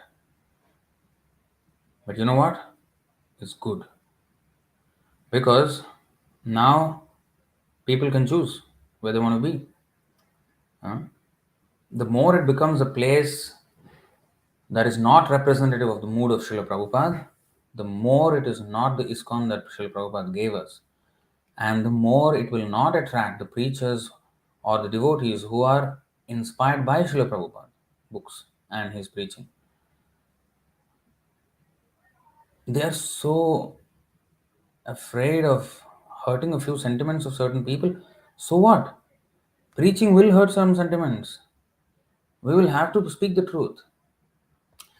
This is disgusting, actually. So, anyway, we have a job now. We have a job to preach, and we should take it up enthusiastically and expose all this pseudo religion, pseudo bhakti. All these things have to be exposed. You know what is the meaning of the two lions on the Vyasasana of the Guru? Simha, like a lion, he roars. He's not afraid. He's not afraid of 50 hyenas coming at him. You know, hyenas can be the most nastiest, you know, group of predators. Everyone fears. Even a lioness would fear hyenas, but not a lion. A lion will make sure that they are afraid of him. I mean, of course, our job is not to make the people afraid, but he should be bold, and he should not care if he has any opposition. He should just speak the truth plainly. That's it. There is no question of compromise. What is the meaning of Simha then on the Vyasasana? Might as well put a cat there.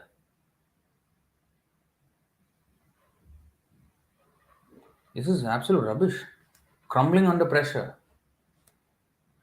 I mean, honestly, I did not see the hatred that they call that was incited by his comments on Vivekananda. That was not as visible as the news, which is now that Amogla Prabhu, oh, ISKCON monk is banned for a month for passing, some remarks about Vivekananda. That is the most popular news now. Not that he passed some remarks on Ramakrishna, but or Vivekananda, but the fact that ISKCON banned him.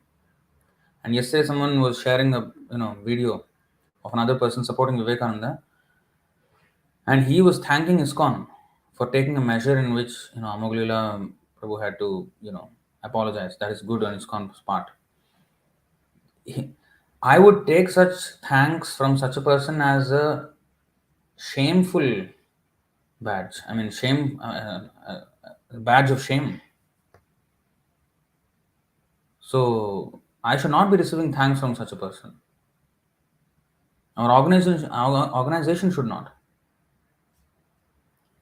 Their hatred or their agitation should be the badge of our honor. Not that we want to agitate them. Truth agitates those who are not interested in truth. Truth agitates those who want to live the lie. Those who don't want to wake up to the truth. That doesn't mean we give up on the truth. Like one Christian preacher, he said, what is that? If the world is against the truth, then I am against the world. That is our mood. That should be the mood of a real preacher. If the world is against the truth, I am against the world. I don't care.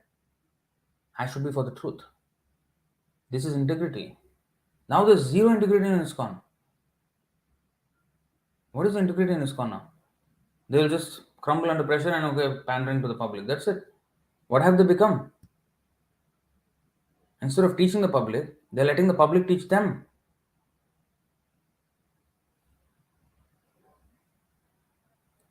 Yoga-kṣemaṁ vahāmy aham, the protection of Kṛṣṇa, how to repose 100% faith in Kṛṣṇa, is first of all follow the instruction of the Guru.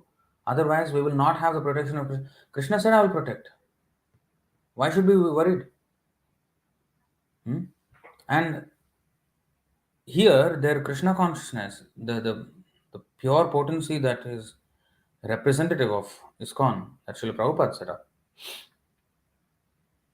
that is not being protected by Kṛṣṇa. You see here, yoga-kṣemaṁ vahāmy, he said, I will protect. What is happening now? This is, just appalling. It's a huge thing actually that's going on right now. Anyway, it's not that we did not know about this. This was the mood of ISKCON all the time, but they're now making public statements about it. And that is even more appalling.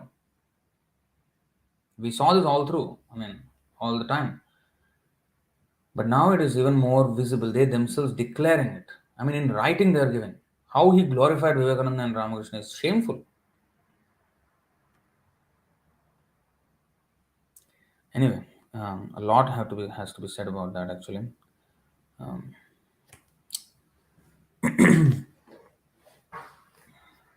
That video that somebody shared with me, shared with us, that Bengali gentleman, he was commenting on this apology of Amogulila has issued a public apology in video, saying that whoever I have hurt, my sincere apologies to them, kind of.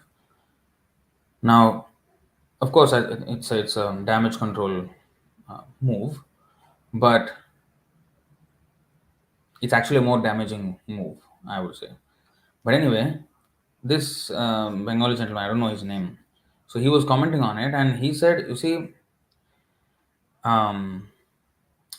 football is more important than playing football is more important than Vedic study.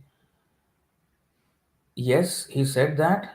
This man he was explaining, but you should understand the context in which he said. You cannot just take out something from the full context and then misrepresent that. He said you should play all this and get strong. And once you have strength in your body, then your mind will be able to grasp the Vedas, the Upanishads, everything. When you study them, you will understand. This is rubbish. Okay. Then he quoted this, and then he quoted the full quote, and he said, you see, he's actually saying that you have to study and understand all this, but you cannot if you do not have strength in your body. So therefore, eat meat, play, do all these things, and get some bodily strength. What has bodily strength got to do with spiritual understanding? First of all, my question: how are they causative? How does the bodily strength cause spiritual enlightenment? As long as your hunger is satisfied, that's fine. Why you need to have strength and football is so important that it's more important than a temple? What rubbish nonsense is that? Huh? And also by Shastra, we should understand which injunction by Kṛṣṇa says that we should be physically strong in order to spiritually advance. Is there such a thing? So if there's no such thing in the Shastra, if there's no such thing in Krishna's teachings, where did he come up with? He invented his nonsense. You may say that, he has good intentions, he wants you to understand Vedas and Upanishads, but you cannot understand if you're not so strong in your body. So please be healthy first and be, energetic in your body so that you can, focus your attention on the subject that you're studying, which is Vedas and Upanishads. Oh, yeah, sounds right. Yeah, good intention. Yeah, this is great. Yeah, rubbish. You will have good health if you wake up every day for morning Mangalarti and participate in Kirtan dance very nicely. That's good exercise. And then you go out and distribute books, standing in the sun and distributing books, walk around. Yeah, that is good exercise. Weightlifting also, books you carry. And then After that, you come back, have prasadam, and discuss nice philosophy. You will be perfectly healthy. Okay? There's no need of, must play football, as if temple is not important. Football is more important. Bangan is important, Tulsi is not important. And I can show you his letters. He said, eat meat, please eat meat. You require strength now. He said India is overtaken by diseases and everything. This is all tamasic. India needs to go sattvic, but you cannot jump from tamasic to sattvic. So you need rajasic in the middle. So we need the rajasic energy in India right now. So please, everybody, eat meat and everything. We need that, that passionate energy right now to go to eventually sattvic. What is sattvic? He doesn't know anything. And meat eating is tamasic, first of all. It is not rajasic. I don't know where he got this from. And he says, oh, Hinduism, I've kind of touched upon these things a little bit. So anyway, I'm going to make a dedicated video on that. I'm going to start a series of videos. Instead of me making, I want to make videos on so many subjects. So if I'm going to sit down and edit each and every video, it's going to take time. So I'm planning a different model by which I can churn out content faster, and Kṛṣṇa willing, this can be a good avenue in which we can address all these issues at blistering speed. So please bless me so that I can engage in this service. Because every other week there is something or other coming up, you see, issue. And we have so many things to say about these things, and we want to say and redirect the people's attention to Kṛṣṇa and how Kṛṣṇa consciousness has the answer to every one of these situations. So anyway, Prabhupada in fact said this 7:15:45. If you see this verse in the purport,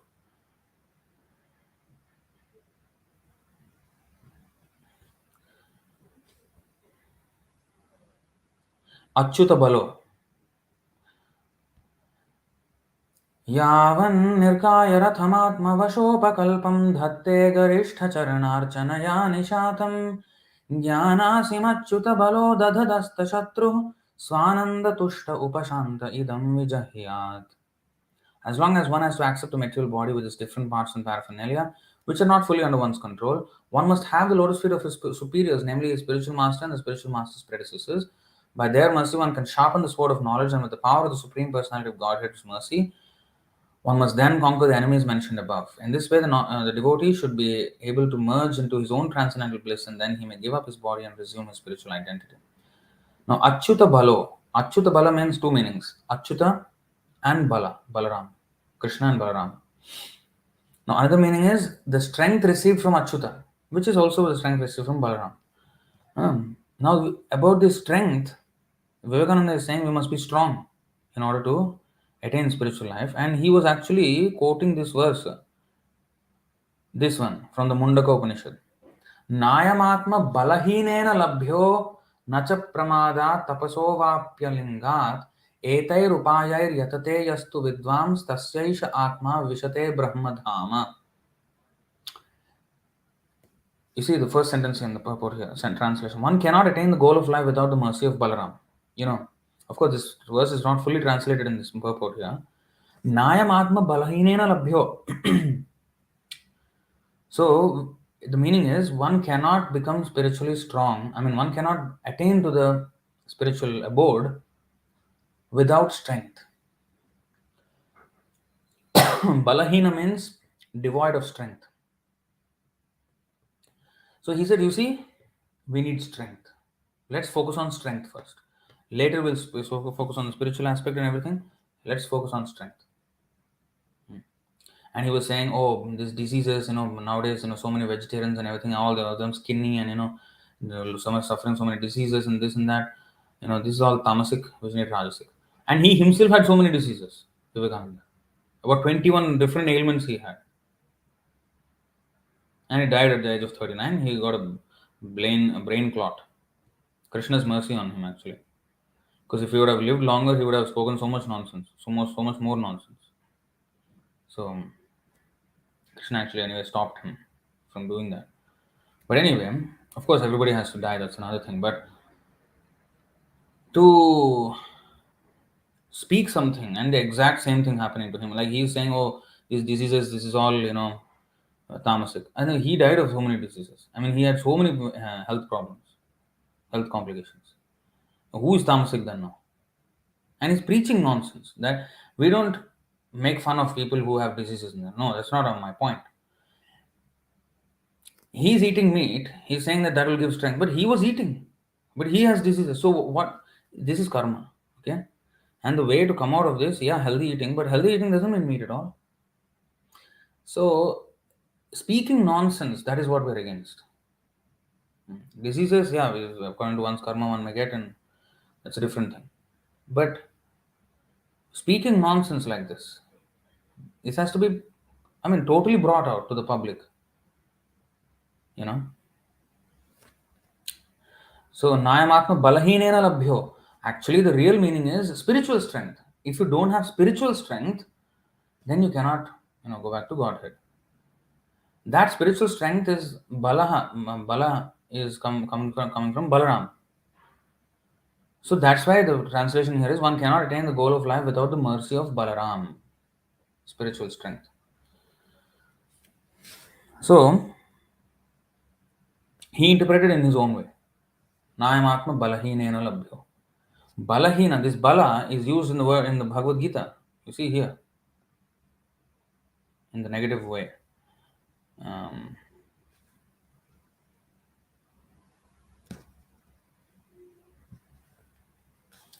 क्लैब्यम् आस्मगमः Partha नैतत्त्वय्युपपद्यते क्षुद्रं हृदय दौर्बल्यं त्यक्त्वोत्तिष्ठ परन्तप. O son of Pritha, do not yield to this degrading impotence. He called him a eunuch, impotent eunuch. Krishna called Arjuna for not wanting to fight. Kshudram is a petty thing. You are getting hridaya daurbalyam, weakness of the heart. So this weakness of the heart, you see, O son of Pritha, do not yield to this degrading importance. It does not become you. Give up such petty weakness of heart and arise, O chastiser of the enemy. So Krishna is chastising him, like chiding him, saying that daurbalyam, hridaya daurbalyam means lack of strength, weakness in the heart. And what is this weakness of the heart? It is not just, like cowardice. Yeah, it actually resembles cowardice. But it was not, Arjuna was not a coward. He was not fearing to face them in the battle. No, he was not fearing. But hridaya daurbalyam here, he is taking compassion upon a place or upon persons who don't deserve compassion, material compassion. In fact, the war would be actual compassion upon them. And Krishna explains that if Bhishmadev, they are all Dronacharya, everybody is killed, then they can start their life afresh, rejuvenated. The body is rejuvenated in their next lives. Now they are misusing their bodies and committing adharma. They have to be killed. So it is actually stopping their adharma and saving them from further adharma and punishing them for that with death. And then their sins being neutralized by such death, they will start afresh in their new lives, and again they can tread the path of dharma, being brought up in a nice way, because dying in a dharma yuddha is a great blessing. In fact, they will be elevated by such death, right? So give up such petty weakness of heart. So what is the weakness here? He was focusing on the body and not the spirit, the soul. And that comes with spiritual weakness. If you are spiritually strong, then we will focus on the spirit and not matter. We will not give much attention to matter, material things. Spirit is spiritual is what we will be concerned with. That means with Krishna and our relationship with Krishna. That is what matters. Daurbalyam. Compassion means you will be compassionate to the soul, not the body.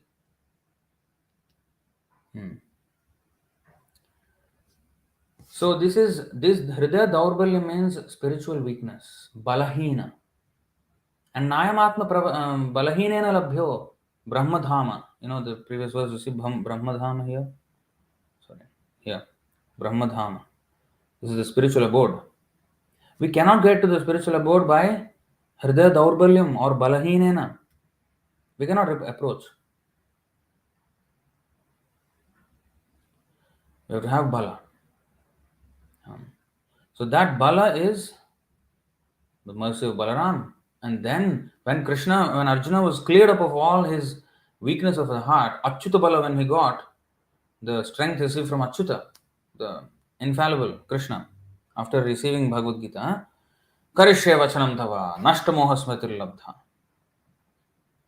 See, Tvat prasadan maya Achyuta, again, Achyuta, this Achyuta bala. He is so now strong, Karishye vachanam tava, I am going to fight now. That's it. Personally, he was disinterested in the fight. But Krishna wanted it, I will fight. Karishya vachanam tava. Not karishya vachanam mama mana. Not that I will do the instructions of my mind. I will carry out the instructions of my mind. No. I will carry out the instructions of you, Krishna. Tat prasadan maya achyuta. You have bestowed upon me your mercy. You achyuta. I am fallen. I am fallible. And you are infallible. Your reasoning is infallible. My reasoning was fallible. Krishna, Arjuna, this is what all he is saying. Nashta moha smritir labdha. This moha happens. Moha means illusion. Happens because of inferior understanding. Fallible understanding of things. But Krishna's presentation was infallible. Arjuna's presentation was fallible. And therefore, in the second chapter of Bhagavad-gītā, he says, what is that? 2:7. What did he say? कार्पण्य दोषोपहत स्वभाव पृच्छामि त्वां धर्म सम्मूढ़ चेताः यच्छ्रेयस्यान् निश्चितं ब्रूहि तन्मे शिष्यस्तेऽहं शाधि मां त्वां प्रपन्नम् सम्मूढ़ चेताः. Whereas at the end, nashta moha. Here sammudha, bewildered in the heart. And bewildered means not just bewildered. The word mudha means, foolishness. Sammudha means sammudha. Sammudha means samyak mudha. Completely bewildered. Cheta. Completely bewildered. In the end, nashta moha. Completely destroyed the illusion. Why? Tvat prasadan mayachyuta. By the mercy that you have shown me. What is that mercy? The teaching of Bhagavad-gītā. And then he got Achyuta bala. Strength from Achyuta. Then, yes, I will fight. So, in the beginning, his own Achyuta arguments, fallible arguments, brought him Hridaya Daurbalyam. Whereas when he received Achyuta bala, that's it. So, Nayamatma Balahinena Labhyo, meaning that if we lack spiritual strength, we cannot go to the Brahmadhama, spiritual world. Vivekananda took this verse, that Brahma, this verse, this one from Mundaka Upanishad. You see, we need bala, we need strength. Eat meat, play football, smoke some ganja as well. And this person was defending Vivekananda smoking ganja. He says, those days sadhus used to smoke ganja, it's a very common thing. And, Britishers were the ones who made it ganja such a bad thing. It's actually not so bad. It has medicinal properties and this and that. And the sages, saints, they used to take this thing. So, if smoking ganja in those days is not a big vice or something, it is not. Now it is seen as a vice. He's saying like that. Now, yes, it has medicinal properties. But the thing is, why should you keep on taking it? It is also an intoxicant, right? It is also an intoxicant. It is not that it is devoid of the intoxicating facet of it. So if he is a saint, why should he get intoxicated by ganja? This person was defending smoking ganja also, eating meat also. Huh? And he's thanking ISKCON for taking the right decision to stop that so-called monk who is talking against this meat eating and intoxication of. And let's not talk about the word the fact that he had this Nivedita as his personal secretary, and he had close association with them. Let's not even start about that. Already it is quite bad. Okay, so this is all rubbish. And he was saying, the other thing he was saying was, oh, this monk from ISKCON Amoghilila Prabhuji, he's talking about a sant who passed away in 1902. I mean, 100 something years ago, he already passed away, 120 years ago. And this man now, such a young fellow, he's thinking he's qualified to criticize that man. In other words, this Vriddha by age, oh, he was born before and therefore he has to be respected. What about Hitler then? You also respect Hitler, no? He's born before you, rascal. Then you respect, what is that, William, what is that called? What is his name? Winston Churchill. 20 million people. Mao Zedong, born before you. Yeah? Aurangzeb was born before you. Many hundreds of years before. He must be more greater than Vivekananda also. Akbar even more. Maybe that, who is that? The one who first came. Muhammad Ghazni. He is greater than anybody else, I think. Rascal. Just because of some age. What is the point? So what? Jnana Vriddha. Jnana Vriddha. This is all very important. So we should know what Kṛṣṇa protects of the devotees. He takes personal interest in devotees especially. And yoga-kṣemaṁ vahāmy. He will protect the devotional service of the devotees. And if he's going a little bit wayward, he will cut off those distractions and make him focused again on Krishna consciousness. So this is how Krishna guides. And of course, if if he is fully devoted, then he freely gives him also. Because he knows he uses everything in Krishna's service. And let's look at a couple of those verses before we wrap up. And okay, this is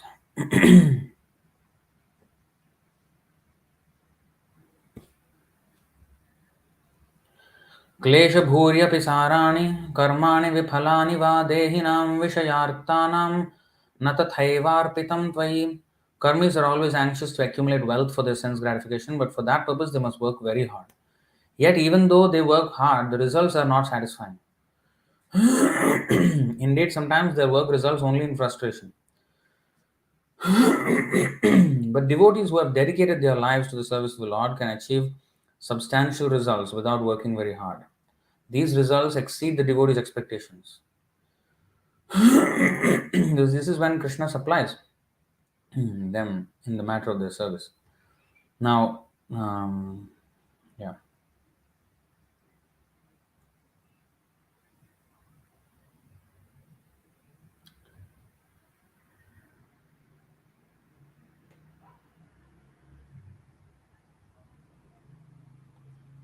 जन्म कर्म वयोरूप वैद्य विद्यैश्वर्य धनादिभिः यद्यस्य न भवेत् स्तम्भस्तत्रायं मदनुग्रहः. If a human being is born in an aristocratic family or a higher status of life, if he performs wonderful activities, if he is youthful, if he has personal beauty, a good education and good wealth, and if he is nonetheless not proud of his opulences, it is to be understood that he is especially favored by the Supreme Personality of Godhead. मानस्तम्भनिमित्तानां जन्मादीनां समन्ततः सर्वश्रेयः प्रतीपानां हन्तमुह्यन्नमत्परः. Although aristocratic birth and other such opulences are impediments to advancement in devotional service because they are causes of false prestige and pride, these opulences never disturb a pure devotee of the Supreme Personality of Godhead.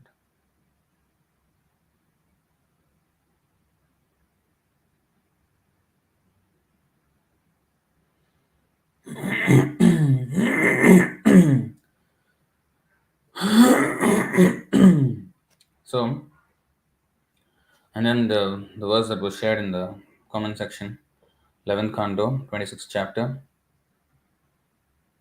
30th verse. I think this is the right verse. भक्तिं लब्धवतः साधोः किमन्यद् अवशिष्यते मय्यनन्तगुणे ब्रह्मण्यानन्दानुभवात्मनि.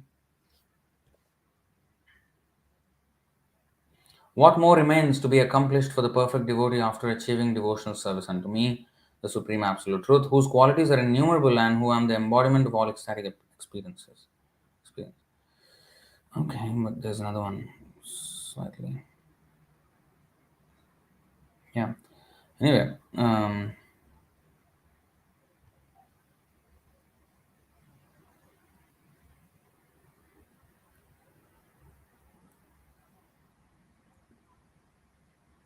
okay. Is also quite good. Of course, we have that Bilumangal Thakur verse, which is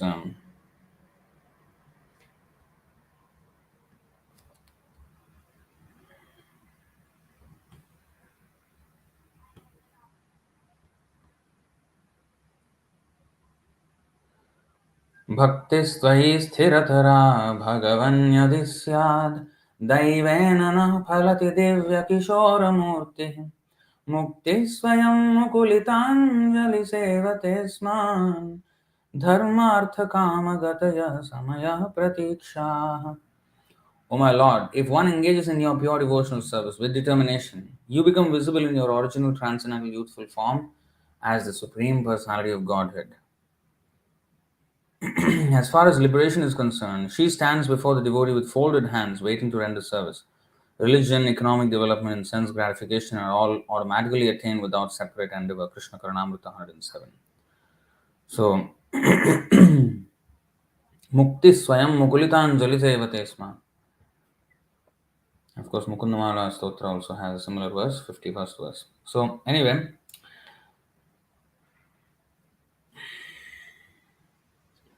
so we will stop it here and I'll go through the comment section. Any questions or anything that we have here?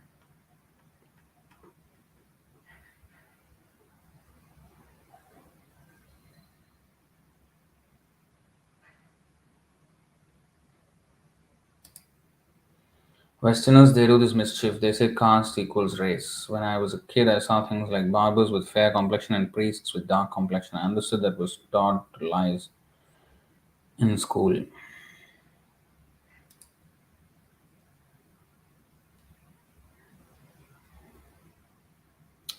Look up Aryan.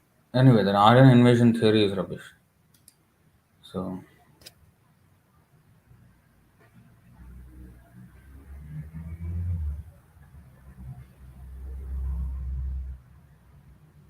what is this?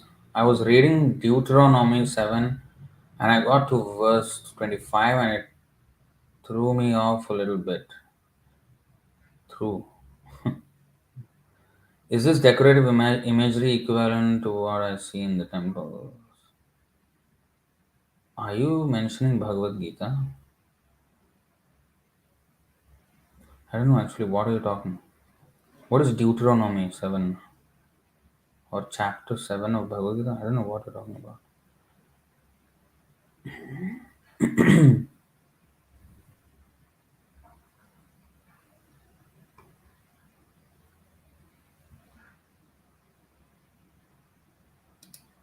Keshav Srivastav.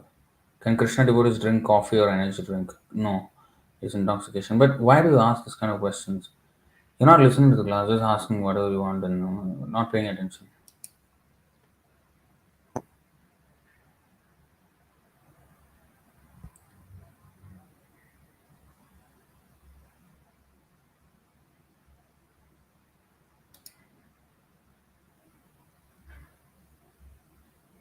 Okay, something about Prabhu, and that was answered in the comments. Okay. Um, okay, anything relevant or hyper relevant to the subject?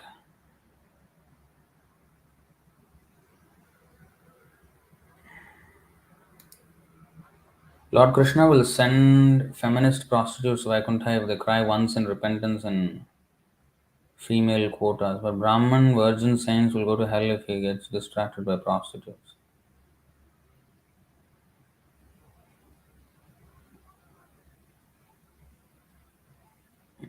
I don't know what are you saying.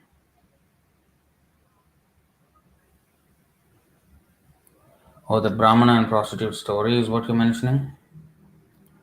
What you're referring to? Well, it's the consciousness. Yeah. No, Brahmana, if his meditation is only on the prostitute, that's another thing. Prostitute, if her meditation is only on the Brahmana, that's another thing. Why this verse was quoted? For what reason?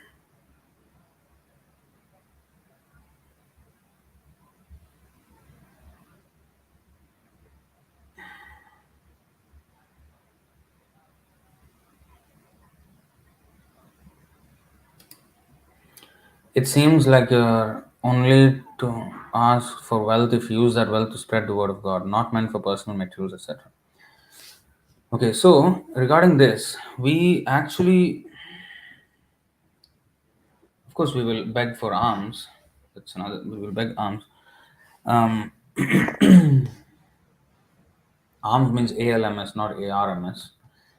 Now, if Krishna wills, he may give. Our thing is to just spread his glories. And whatever facilities are needed to spread his glories, Krishna knows and he will give. Sometimes it can be influence of someone, sometimes it can be money, sometimes it can whatever. So that Krishna will take care. Our thing is just to glorify him. That should be our focus.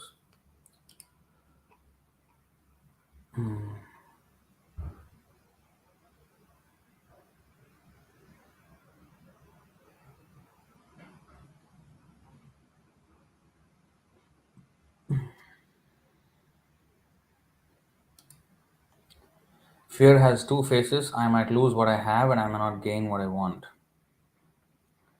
These two thoughts should not be entertained and cannot be when you remember your mantra or the presence of the Lord within. Fearlessness is very important. One should constantly remain in spiritual delight so that no fear is entertained. Fearlessness comes from knowing that God is with us and that we are with God. Yeah. So that is yoga-kṣemaṁ vahāmy. So, and whatever this, what I might lose that I already have, what I might gain, I want to gain. It's material. Now we want to not lose our material assets. We want to gain material assets, and that is not actually what Krishna wants to save or keep. As I said, um, so if we are Krishna conscious, then we will lose this fear because we are no more concerned with whatever is lost or gained. That is why there is no fear. Now, God is with us. Whether we are with God, that is a question mark. So that is where we are lacking. So He is always with us. He is in our heart in every single life form that we are taking. But we are not with Him. That is our problem. That is the exact reason why we are in this material world. We are not with Him. If we have to be with Him, we have to follow His injunctions. So only when we are with Him, then fearlessness will come. Not knowing that God is with us and we are with God. No. We won't know. We have to accept, like Arjuna said, Karishye vachanam tava. We have to agree to be with God. That's when fearlessness will come.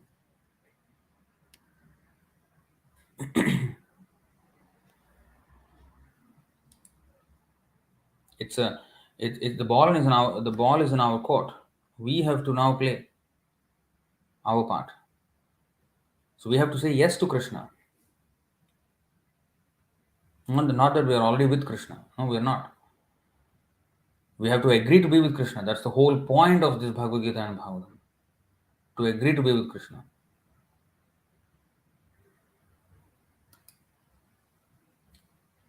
Srila Prabhupada letter to Chitsukhananda, Nairobi. I quite follow the situation prescribed by you, and all these yogis are mostly bluffers. They have no substance to give. You can openly declare this fact. Try to distribute our books very widely and preach also. These bogus yogis and swamis will vanish.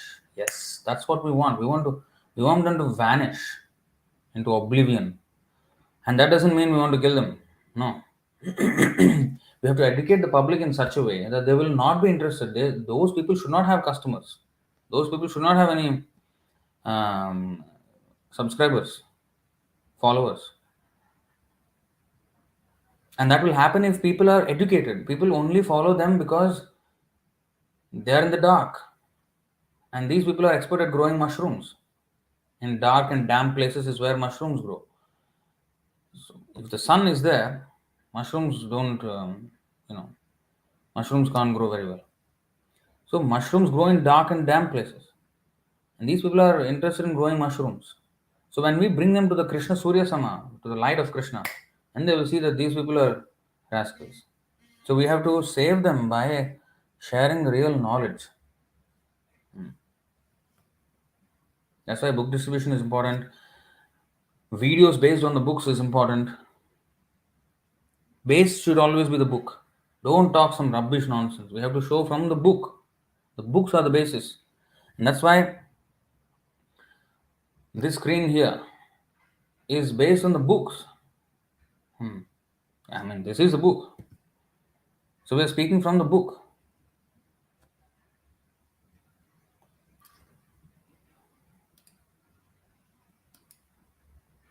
Prabhupada saying, if we remain rascals, then that Gaurasundar's example will be followed. One day we'll all become crazy and close up everything and smoke. That's all. Yeah, eventually this will happen if they don't follow.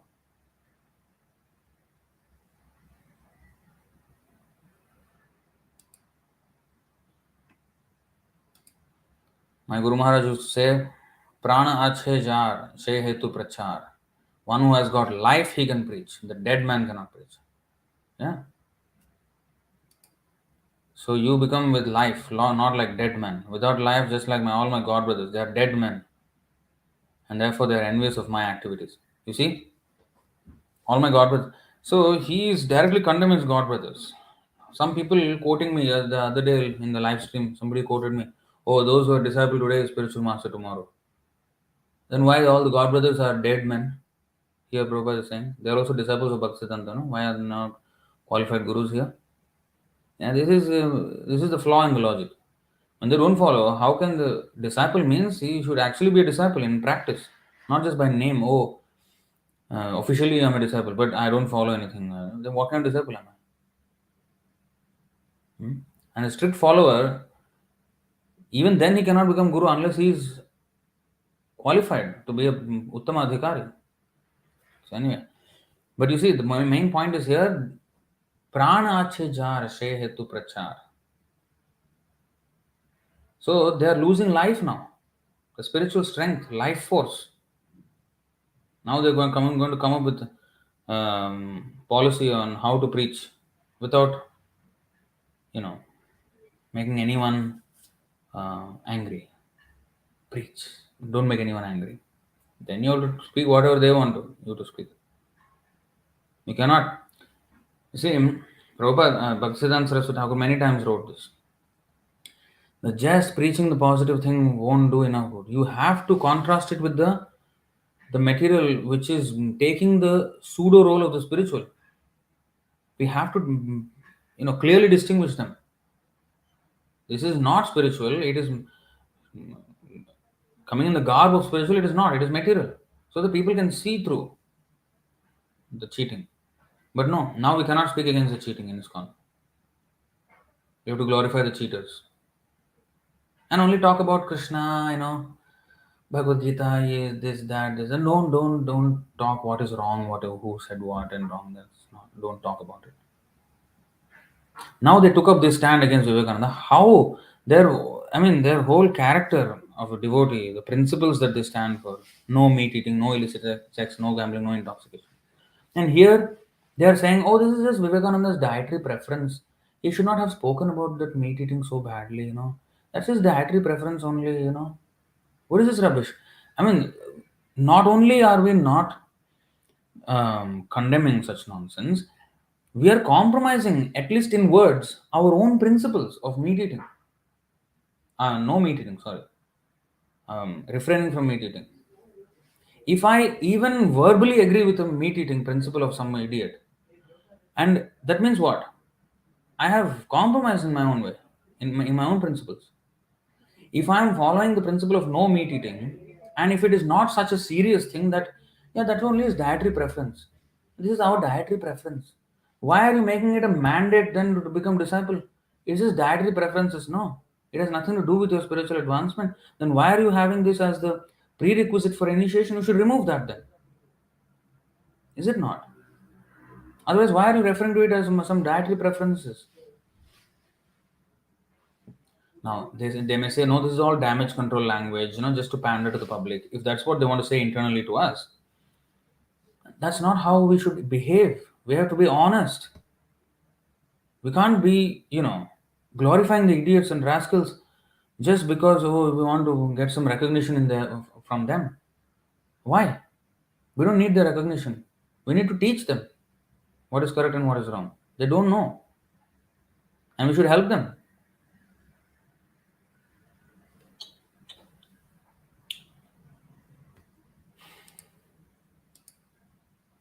They have no life. If you want to make easygoing life, showing the deity and then sleep, then it is a failure movement. Yeah. All nice quotes.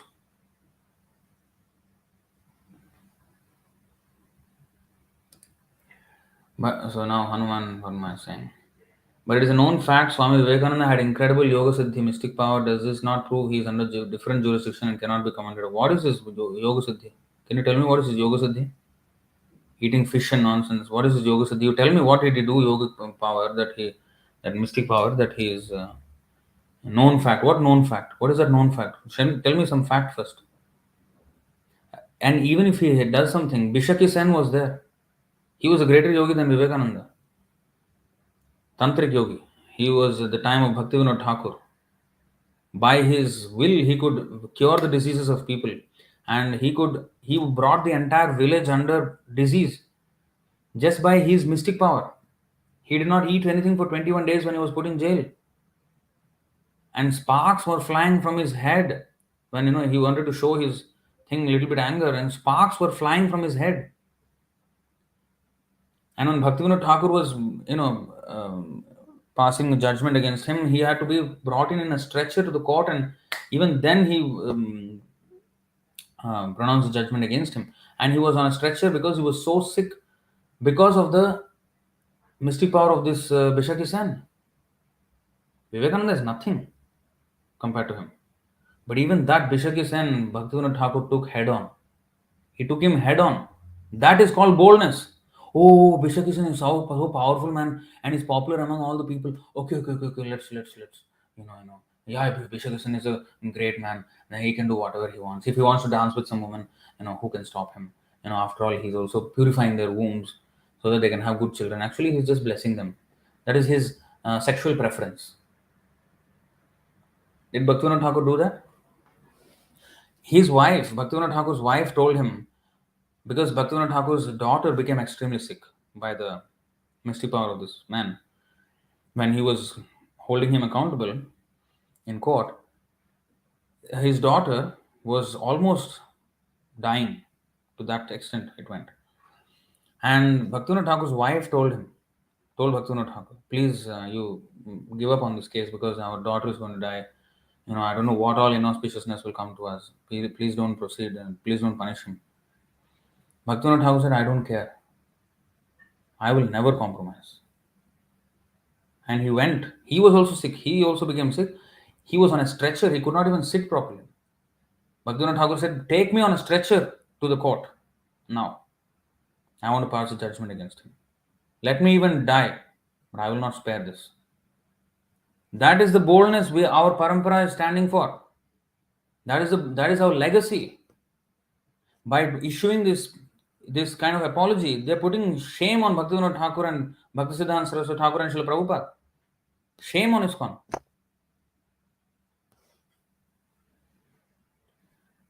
What mystic power this Vivekananda has? Nothing. Talking nonsense is his mystic power.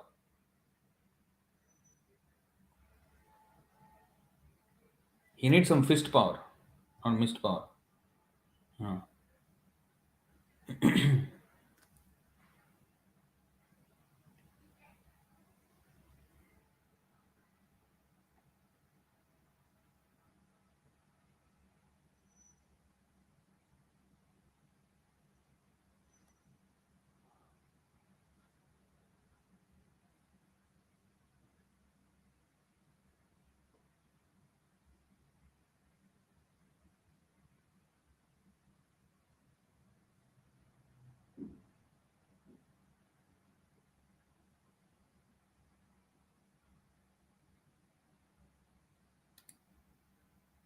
Post more Vaishnava bhajan, waiting for that.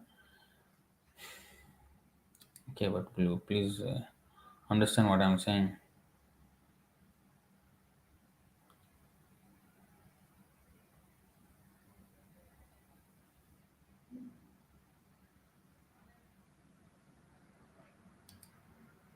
Did you eat meat before initiation, Prabhu? How does that matter? Why are you so inquisitive about this? How does that matter? The more important thing is whether we eat meat after initiation. That is more important. You should not be too enthusiastic about to learn about the past life of a Vaishnava. Of course, I'm no great Vaishnava or anything, anybody. But since you asked, I will tell the answer. But you should not ask. Actually, this is not the right questions to ask. But anyway, I did not eat meat before in this life. At least knowingly. I don't know if unknowingly something came. I do not know. But I know something. Eggs are there in cakes. I did eat cake, knowing that eggs were there. So you can consider me a meat eater. That happened.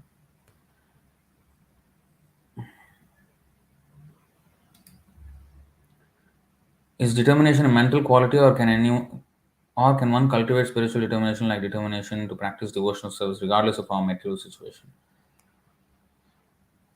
So there are all kinds of people who come into Krishna consciousness. So how they become determined to follow the 16 rounds regulation and the four principles?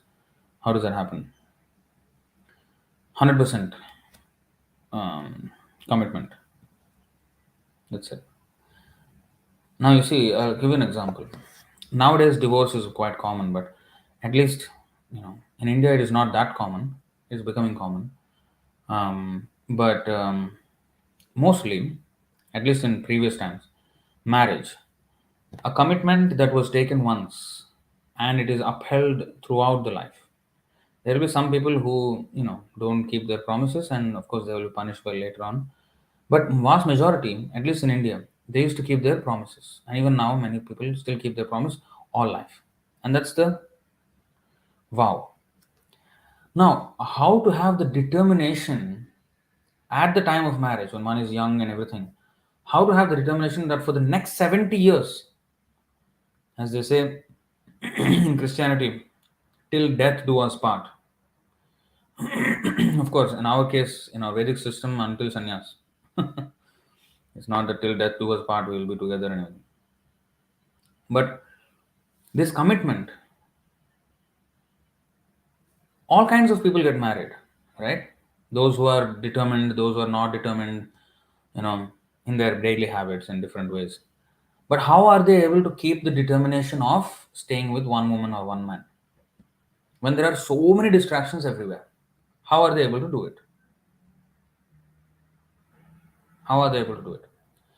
So the thing is, first of all, I must take a vow, and there is no question, like 100% commitment.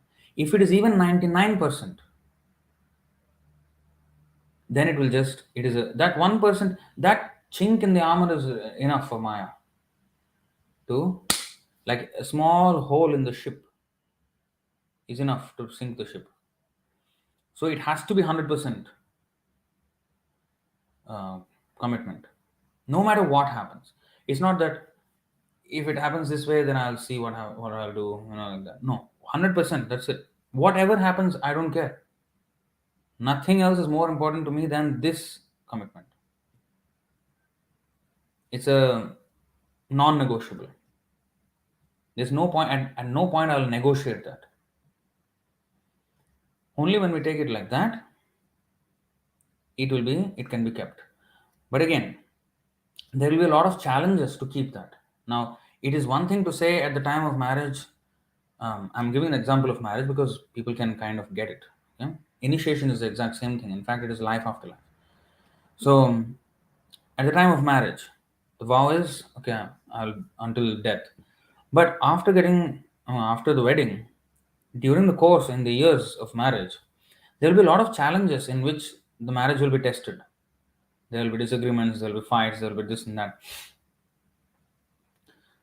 The determination is that despite all of that, I should not leave. That is the vow. So I will adjust everything else to keep that, to not compromise with that. So that is an example, I mean, materially. But sometimes it has to be given up. And that is sannyas. And therefore, in Vedic culture, there is this, at least facility of sannyas. It's not till death do us part. At least for the Brahmanas, it's not. Sannyas is when he leaves his wife and goes.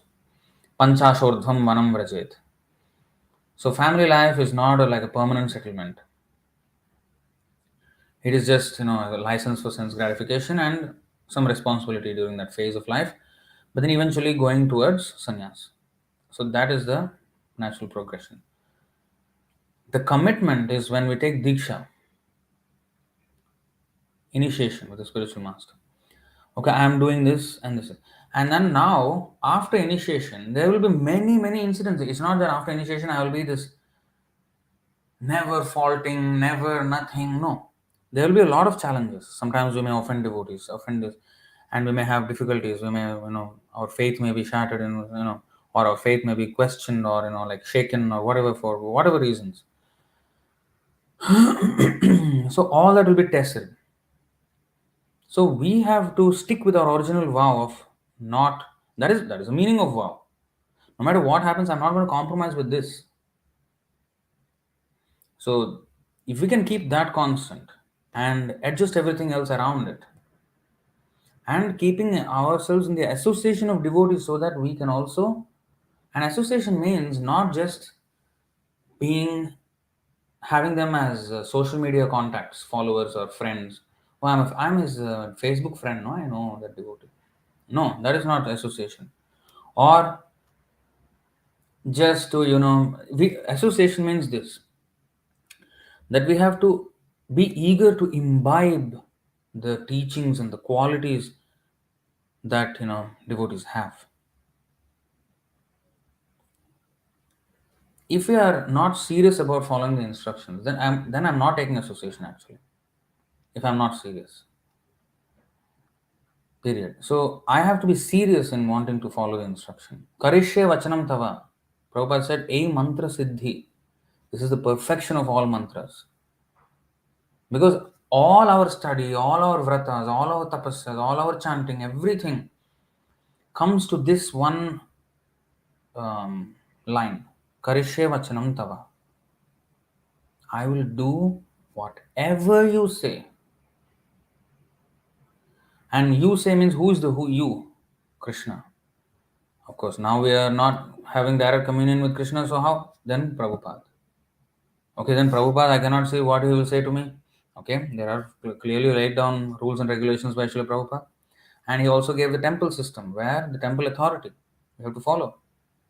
So the devotees at the temple, so that's at the local level, the temple authorities, they are the ones who are to be followed. Of course, they must follow Prabhupada. So we have to follow such. And Prabhupada many times put this as the requirement for all devotees.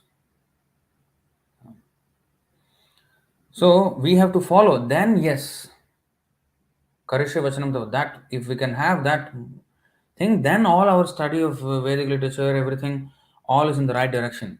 But if I learn all kinds of shlokas or all kinds of, all kinds of things, talents, but at my core, I don't have the Karishya Vachanam Tava, then there's no use. There's no use. Even if I do not have at the present moment Karishya Vachanam Tava, if I cannot say Karishya Vachanam Tava to each and everything, I should be willing to do at least. And willing means I should take instruction from devotees who are doing better than me in this regard, and see how I can improve and get to that stage of Karishya Vachanam Tava.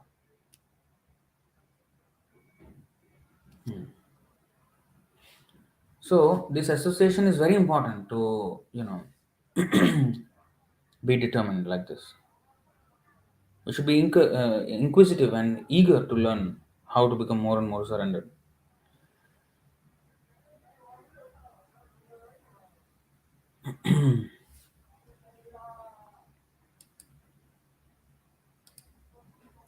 How to become a devotee of Krishna? How I would know if Krishna is happy with me or not?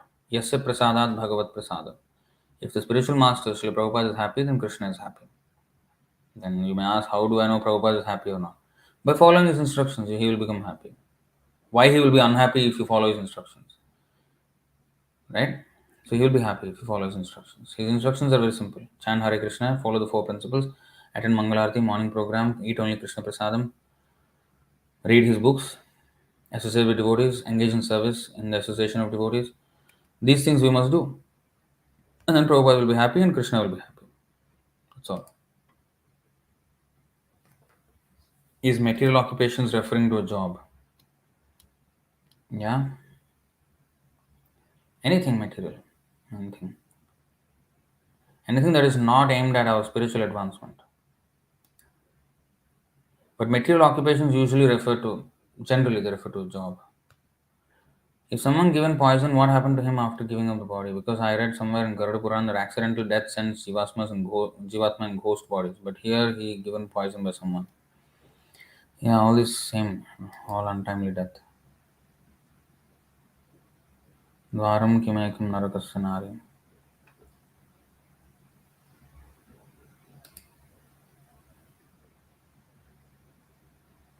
Who cares whether 90% die? All this, I don't believe, first of all.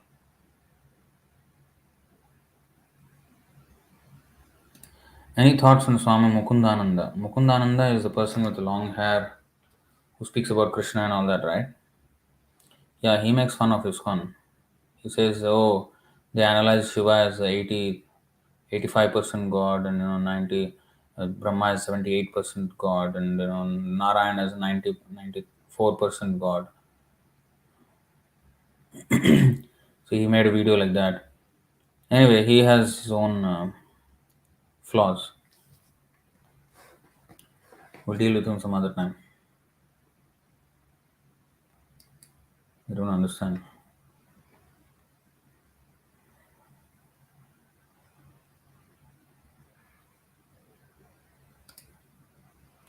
Knowledge based on book or direct experience, theory or practical. So, your direct experience with your senses is defective.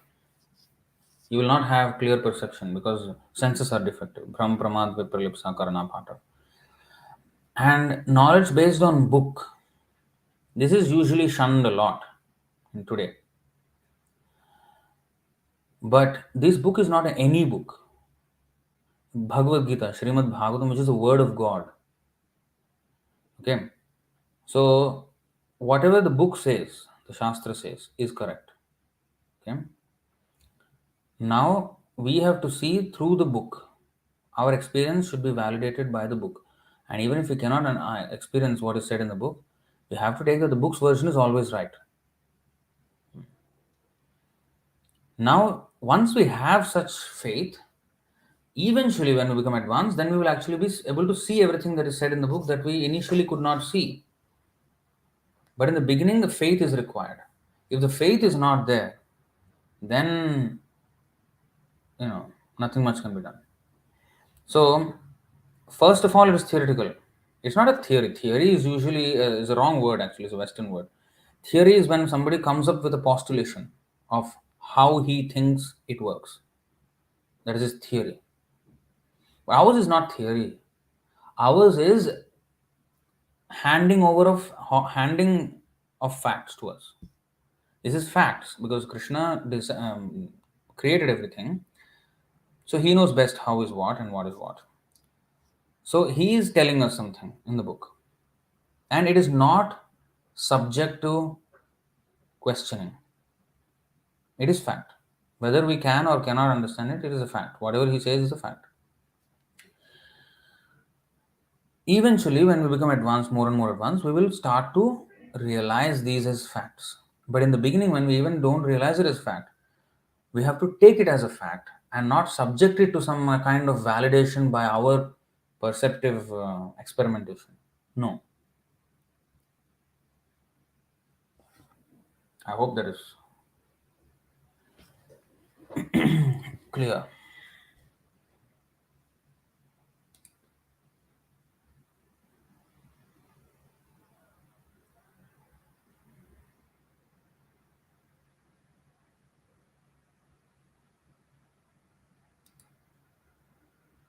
More than 1.2k comments are there under our short about him. 90% plus are his followers.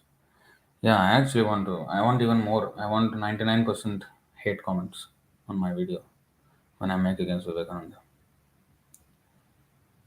But those 1% of people who are sane, uh, that is what we want to save. We hope we can see more of your planned videos soon, Rosie. Yes.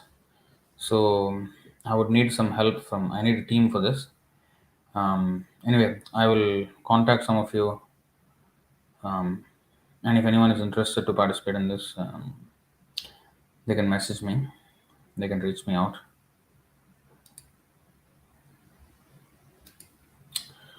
XYZ, I saw your video on moon landing. I do believe 100% that humans went to the moon. The motive was only the Cold War on who reaches moon first. But why do you think humans never went to the moon? You are convinced, right? Be convinced.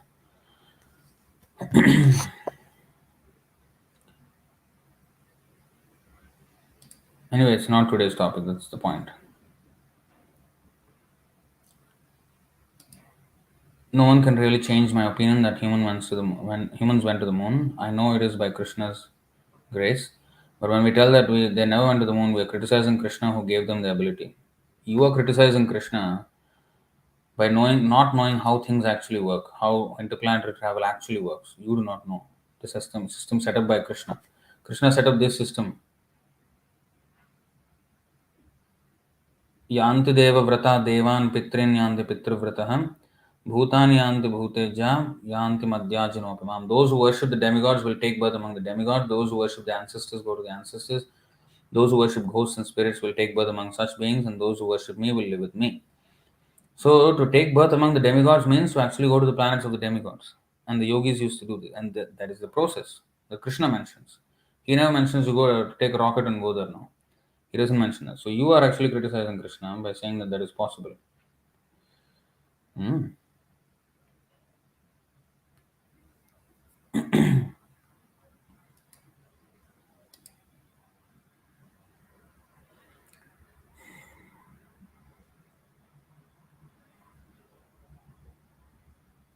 Yeah, I do not know.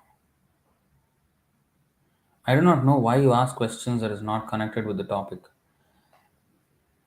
And it's my weakness that I keep on answering the questions that are not connected to the topic. So, I will have to put that discipline in myself not to answer any questions that are not related to the topic, unless they're related. This is rubbish. Actually, you should just listen. That should be the etiquette. That's how classes are conducted. If you are in the room here, temple room, and we are having a class, there's no one who is allowed to ask a question just whatever they want in the middle of the class. Nobody. You have to listen to the whole thing and ask questions relevant to the topic. That's it. To enhance our understanding on that topic. If you have any other questions, you ask on our other forums. Comment on the video which you have seen, or whatever. Do that. Or if we have an AMA session, that time we can have. And I'm actually scared of AMAs right now, not because of the questions, but because of the number of questions, and some of them are really stupid questions, just for the sake of asking. So I remember the last session I took. I think I answered about 70 to 80 questions, and it took me 5 hours. So Prabhupada says there are 8 practices required to be yogi: yama, niyama, asana, dhyana, dharana, pranayama, pratyahara, samadhi. What about bhakti? Samadhi is bhakti. This is the yogi. This is the yoga part, the hatha yoga, ashtanga yoga system. This is different from our bhakti. Bhakti is very Shravanam Kirtanam Vishnu Smaranam, already samadhi. Different. We don't follow this yama, niyama, asana, dhyana, dharana, pranayama, pratyahara, samadhi. We follow different. Shravanam Kirtanam Vishnu Smaranam.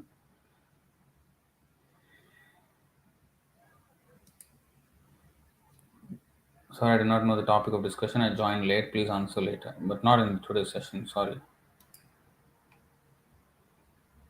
If you you do not know the topic of discussion, but then the title is there. Anyway, yeah, okay, this is something relevant. Basant Kumar Pandit. How one should put faith in spiritual master? Best way to make spiritual advancement, to put faith in Srila Prabhupada or Lord Krishna. Please explain. Faith in spiritual master means to just believe whatever he says. So Krishna, Arjuna shows how to have faith.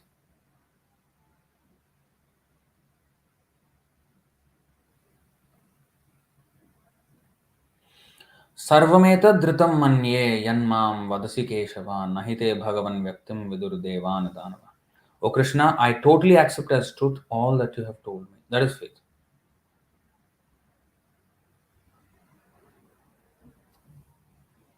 You see? Now, so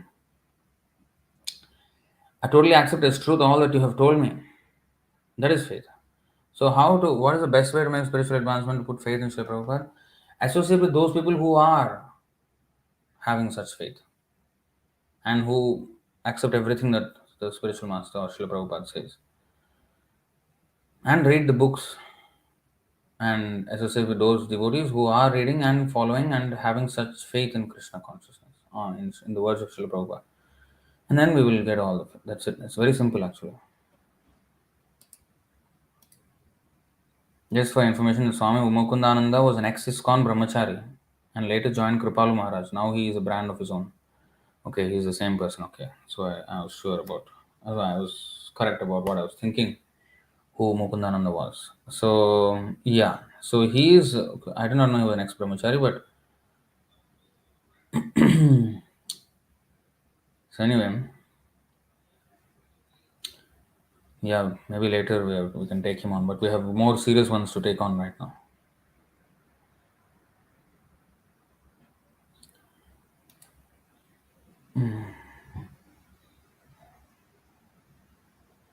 XYZ, I think Chandraloka described in scriptures are in higher dimensions. There are 64 dimensions of universe as per Vedas.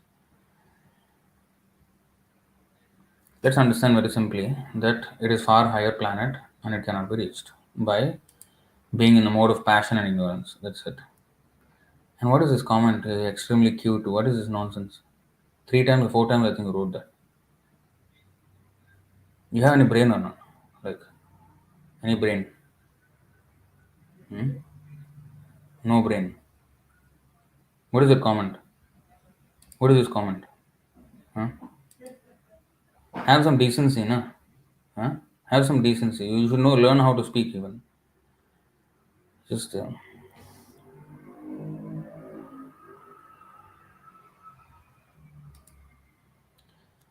moon planet where they've gone is in 3 dimensions physical universe. You don't know what even you're talking. Just read Bhagavad-gītā and just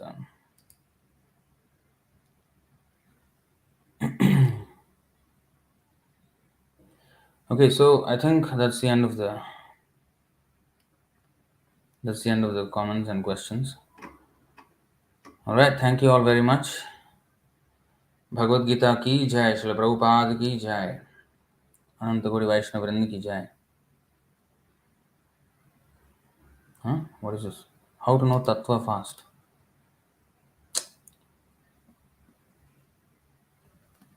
Just Shravanam Kirtanam. That's it. Okay. Hare Krishna.